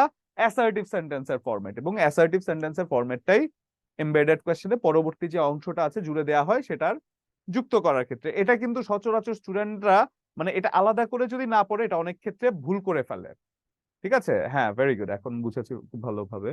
তো যেটা বললাম যে এখন যেটা বলছিলাম যে এমবেডেড কোয়েশ্চেনে এটা আসলে দেয়া হয় কেন, এটা যদি আপনাকে ধরেন আমি আপনাকে বলছি যে দেখো এটা কিন্তু মাছ, মাছকে আপনি মাছ দেখে চিনতে পারছেন। এখন মাছকে আমি যদি এটাকে বলি যে দেখো এটা কিন্তু মাছ, আপনি তখন চিন্তা করবেন যে না জানি কত কিছুর কথা বলা হচ্ছে, যে মাছ নাকি মাছ না জানি কি, আসলে কিন্তু কিছু নেই, এটা সিম্পল একটা জিনিস। এই এমবেডেড কোয়েশ্চেন বা আজকের যে টপিক গুলো আছে সেগুলো হচ্ছে এই জিনিসটা, যে খুব একটা বেশি কঠিন কিছু না। তো সেজন্য এমবেডেড কোয়েশ্চেনের যেটা বললাম যে আইদার নাইদার, এই জাতীয় আইদার হলে নেগেটিভ বসাতে হবে নট, এবং নাইদার হলে আর নট এর প্রয়োজন নেই। জি সুরভি। আসসালামু আলাইকুম স্যার। ওয়ালাইকুম আসসালাম স্যার, ভালো আছেন? জি স্যার ভালো আছি, আপনি ভালো আছেন? জি আছি আলহামদুলিল্লাহ, ভালো, বলুন। স্যার প্রথমে আপনাকে অনেক ধন্যবাদ আমাদের এত সুন্দরভাবে ইংলিশ বুঝিয়ে দেওয়ার জন্য। Thank you so much. Sir আসলে ইংলিশ জিনিসটা শুনলেই কিরকম একটা ভয় লাগতো, কিন্তু আপনার ক্লাসগুলো করার পর এখন অনেকটাই মানে মনে হয় যে অনেক না ধন্যবাদ, দেখলে একটা পারি, অনেক কিছু পারি। অনেক ধন্যবাদ স্যার, অনেক ধন্যবাদ। স্যার আমার একটা প্রশ্ন ছিল, মানে এখানে কারেকশন, কিন্তু আমি এটা বুঝতেছি না কারেকশনটা মানে আনসারটা কেন হলো। বলুন। আমি বলি, চারটা অপশন বলি স্যার। প্রথম এ নাম্বার অপশন হচ্ছে he has said which is right. Second option হচ্ছে what has he said is right. Third option হচ্ছে what he has said is right. Sir এখানে আনসার সি নাম্বারটা, কিন্তু আমি আনসারটা সি কেন হলো বুঝতে পারতেছি না। আপনার ডি নাম্বার অপশনটা কি ছিল? হি has said that what is right. আচ্ছা, সি নাম্বারে কি ছিল বললেন? What he has said is right. এর আগের প্রশ্ন, এর আগের বি নাম্বারটা কি ছিল? What has he said is right. আচ্ছা, অ্যাসার্টিভ হয়ে গিয়েছে, এরপরেরটা সি নাম্বার অ্যাসার্টিভ হয়ে গিয়েছে। হোয়াট হ্যাজ হি সেড, এটা তো ইয়ে হয়ে যায় না, এটা তো অক্সিলারি ভার্বটা সামনে চলে আসে না। হোয়াট হি হ্যাজ সেডটাই তো অ্যাপ্রোপ্রিয়েট হওয়ার কথা। আর এক নম্বরে কি ছিল? হি has shed which is right. He has said which Which is is right. right. আর অ্যান্সারে দিয়েছে কি হোয়াট? G sir, what? হতে পারে দুটোই, এটা আসলে না মানে মোর অ্যাপ্রোপ্রিয়েটের ক্ষেত্রে হোয়াটটা যায়, কিন্তু হুইচটাও কিন্তু ভুল না, ঠিক আছে? বুঝতে পেরেছেন? স্যার এখানে ব্যাখ্যাতে আপনার ডি নাম্বারটা যেটা ওইটা দ্যাট এর পরে হুইচ বসালে নাকি আনসারটা কারেক্ট হতো, এরকম একটা ইয়ে দেওয়া আছে আর কি। হুইচটা দ্যাট এর পরে, আমি তো সেটাই বললাম, এই জন্যই তো আমি বললাম যে দ্যাট এর পরে হুইচটা বসালে আর কি মানে হয়। কিন্তু আপনার যেহেতু আমি বইটার ব্যাপারে বলতে পারছি না তারা আসলে কোন লজিকে কি করেছে, আর প্রশ্নটা শুনেও আমি খুব একটা বেশি থাকে না যে দেখার শোনার মধ্যে তো একটু হলেও পার্থক্য আছে যেহেতু স্যার, সেন্টেন্স কারেকশন, তো সেই জন্য আর কি খুব একটা ইয়ে করতে পারছি না। বাট হুইচটা হয়, এই জন্য হুইচটা তারা কোন লজিকে দেয় নাই বা এইরকম কোনো কিছু মিসিং আছে কিনা সেটা আমার একটু দেখার প্রয়োজন ছিল। ঠিক আছে সুরভি? স্যার এটা প্রাইমারির যে 20 সালের যে প্রশ্ন প্রথম পর্যায়ে ওইটাতে আছে আর কি এই আচ্ছা প্রশ্নটা। আচ্ছা আচ্ছা আচ্ছা ঠিক আছে, আপনি এটার একটু পরবর্তী ক্লাসে বা আপনি টেলিগ্রাম গ্রুপে একটু ইয়ে করে দিবেন, টেলিগ্রাম গ্রুপে একটু ছবিটা তুলে দিবেন, ওই জায়গার মধ্যে অনেকেই আছে, আর ইনফ্যাক্ট আমি সময় পেলেও আমি একটু দেখে ফেলবো প্রশ্নটা, ঠিক জি আছে? স্যার, মানে আনসার তো করা যায় কিন্তু আনসারটা কেন হলো এটা যদি না জানা যায় তাহলে তো সমস্যা না, দেখা না যায় না পরবর্তী অবশ্যই অ্যান্সার কেন হয় সেটা অবশ্যই আপনি জানতে পারবেন, বাট আগে আপনি টেলিগ্রাম গ্রুপে দেন। আমি আসলে শুনে খুব একটা বেশি বুঝতে পারছি না, মানে সেন্টেন্সের যেটা বলছেন 4টা সেন্টেন্স তো খুব বলার সাথে সাথে মাথায় জি মুখস্থ স্যার। হয়ে যায় না, বুঝতে পেরেছেন? তো আমিও মানুষ, রোবট না, তো সেজন্য একটু সময় লাগে আর কি, বুঝতে পেরেছেন? জি স্যার, ঠিক আছে, এই ভালো জন্য তো থাকবেন আমি সবাই। বললাম 4টা অপশন, নয়তো দেখা যায় কি মানে আপনি না দেখলে তো আর অনেক কিছুই দেখা যায় বুঝতে পারতেছেন না আমার হ্যাঁ কথাগুলো হ্যাঁ, আবার। মানে দেখা যায় আপনি থেমে থেমে বলছেন, আমি একটা শুনতে শুনতে আরেকটা ভুলে যাচ্ছি, তো এরকম আর কি হয়। এটা অ্যাপ্রোপ্রিয়েট প্রিপোজিশন হলে হয়তো বা এক কথার উত্তর ঠাস করে বলে ফেলতাম যে এটা, বলে তো স্যার। এটা তো কারেকশন আর কি, বুঝতে পেরেছেন? আচ্ছা ওকে, ভালো থাকবেন তাহলে সুরভি। তো জি ঠিক স্যার। আছে, আজকের ক্লাসটা এখানেই আমরা শেষ করছি। ধন্যবাদ সবাইকে সাথে থাকার জন্য। আর যেহেতু মানে আপনাদের ক্লাস বা কোর্স যেটাই বলেন না কেন, ইংরেজির সাথে যে যাত্রা আছে সেই যাত্রা আপনাদের খুব কাছাকাছি শেষ হতে যাচ্ছে। ইংরেজির যে সাবজেক্টটা আছে, তো অনেকেই ফারজানা বলছেন থ্যাঙ্কস দিলে হবে না, স্যারকে মিষ্টি খাওয়াতে হবে। আচ্ছা, মিষ্টি আপনি আগে খাওয়ান, তারপরে সবাই খাওয়াবে। হ্যাঁ কামরুল বলুন, হ্যান্ড রেজ স্যার করবেন। আমাদের লিটারেচারের ক্লাস কি আপনি নেবেন না স্যার? লিটারেচার আমাকে বলা হয় না, আমি তো গ্রামারের শুধু আপনাদের ইয়ে দেখেছি। লিটারেচার কি স্যার ওনাদের? আমাদের তো মানে এমডি স্যার তো সময় পায় না, আমাদের ক্লাস নিবে কে তাহলে? না, লিটারেচার যদি ক্লাস নিতে হয় তাহলে মানে আপনাদের রেকর্ডেড ক্লাসটা তো থাকার কথা স্যারের। স্যার আছে, কিন্তু স্যার আপনি নিয়ে নিলে ভালো হতো। আচ্ছা, আমি দেখবো ব্যাপারটা। আচ্ছা, আমি তারপর ব্যাপারটা একটু দেখবো, বললেন আপনি তো বাট আমাদের স্টিল মেন্টর না স্যার, স্যারের ক্লাস কিন্তু অসাধারণ, লিটারেচারের স্যারের ক্লাস অসাধারণ। হ্যাঁ মানে স্যারের রেকর্ডেড ক্লাসগুলো আছে, কিন্তু মানে আপনি যদি একটু লাইভ নিতেন ভালো হতো আচ্ছা ঠিক স্যার। আছে, আমি দেখি, আমি স্যারের সাথে ব্যাপারে কথা বলে দেখি, আমি যদি লিটারেচার নিতে হয় সেক্ষেত্রে আমি চেষ্টা করবো নেওয়ার জন্য। বাট লিটারেচারের ক্লাসও খুব বেশি আপনারা আপনারা যে পাবেন সেটা কিন্তু আশা করাটা ভুল। 2-3টা ক্লাস, বুঝতে পেরেছেন? স্যার এই আর আমাদের কি, দুটো না, প্রিলিমিনারি তো এখন অনেক দেরি। বিসিএস এর 4 ঘন্টা করে দুটো। আচ্ছা, 4 ঘন্টা করে দুটো, দুটো ক্লাস হবে আর কি। জি কামরুল, 15 নম্বর কি স্যার 4 ঘন্টায় হয়ে যাবে? মানে 8 15 ঘন্টা নাম্বার 4 ঘন্টা করে দুটো, মানে 8 ঘন্টার ক্লাস পাবেন, মানে 4টা ক্লাস পাবেন আর কি, বুঝতে পেরেছেন? সমস্যা নেই, যদি 4টা ক্লাস হয় আমার জন্যই নাফ হবে, 4টা ক্লাস আমার জন্যই নাফ হবে আশা করছি। জি, আসসালামু আলাইকুম স্যার। ওয়ালাইকুম আসসালাম কামরুল, বলুন। ভালো আছেন স্যার? জি ভালো আছে, আপনি ভালো আছেন? আছি আলহামদুলিল্লাহ। স্যার একটা বিষয় হচ্ছে যে আপনি ক্লাসগুলো নিয়েছেন, মাশাআল্লাহ, সবাই ধন্যবাদ দিচ্ছে। আসলেও ধন্যবাদ পাওয়ার বিষয়। আর আমরা যতটুকুলো ক্লাস করেছি, যারা আশা করি যারা নিয়মিত ক্লাস করেছে তাদের আমার মনে হয় না যে আবার রিভিউ করে ক্লাসগুলো দেখা লাগছে। ক্লাসের পরে ক্লাসই হয়ে যায় আশা করি।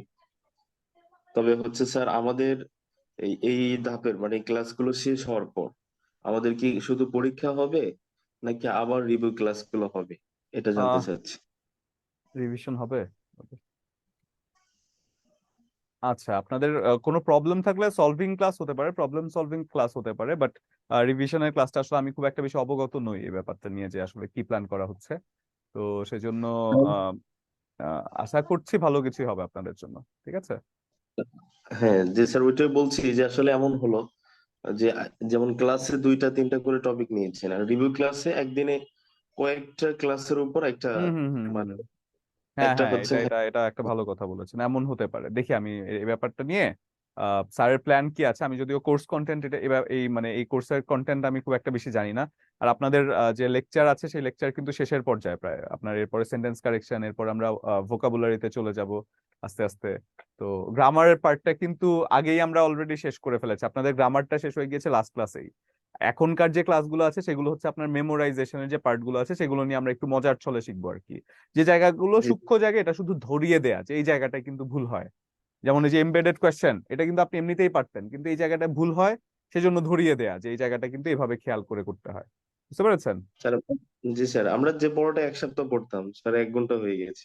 মানে সেটাই না। অনেক বিষয় অনেক নিজে ধন্যবাদ। পড়তে যায় না স্যার। একটা বিষয় হচ্ছে যে অনেক সময় আপনাদের বেসিক ধারণা থেকে আমরা যে বিষয়গুলো পাই, আমরা নিজে পড়ে ওই ধারণাটা আসে, অর্জন হয়, কিন্তু অনেক সময় লাগে, এটা বিষয়। আচ্ছা, এক্স্যাক্টলি, আরেকটা অনেক বিষয় অনেক হচ্ছে ধন্যবাদ। আমার এক্সাম চলছে, মানে এক্সাম শুরু হয়নি আপনার।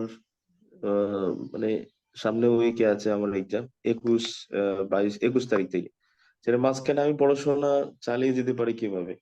এর মাঝখানে গত অ্যাসাইনমেন্ট আমি আনফরচুনেটলি আসলে দিতে পারিনি অন্য একটা কারণে, হঠাৎ করে মিস হয়ে গেছে।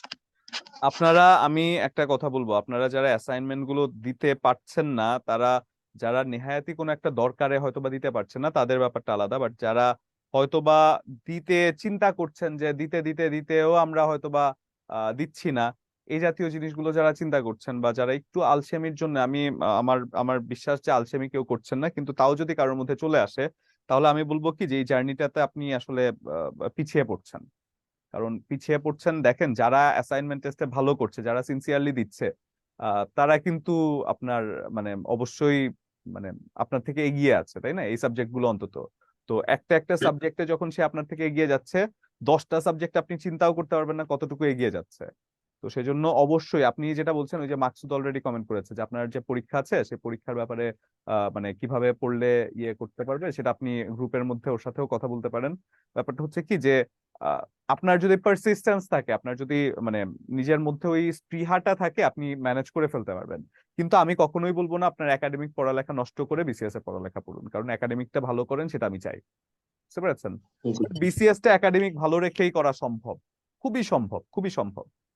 বুঝতে পেরেছেন? জি স্যার। ঠিক আছে কামরুল, ভালো থাকবেন। ওকে, আল্লাহ হাফেজ, আসসালামু আলাইকুম। ওয়ালাইকুম আসসালাম। ওকে, তাহলে আজকের ক্লাসটা এখানেই শেষ করছি। ধন্যবাদ সবাইকে সাথে থাকার জন্য, আশা করছি ক্লাসটা এনজয় করেছেন। থ্যাঙ্কস এ লট বলেছেন for this amazing class Nusrat বিনতে নাসির। ওকে, ভালো থাকবেন সবাই, আসসালামু আলাইকুম।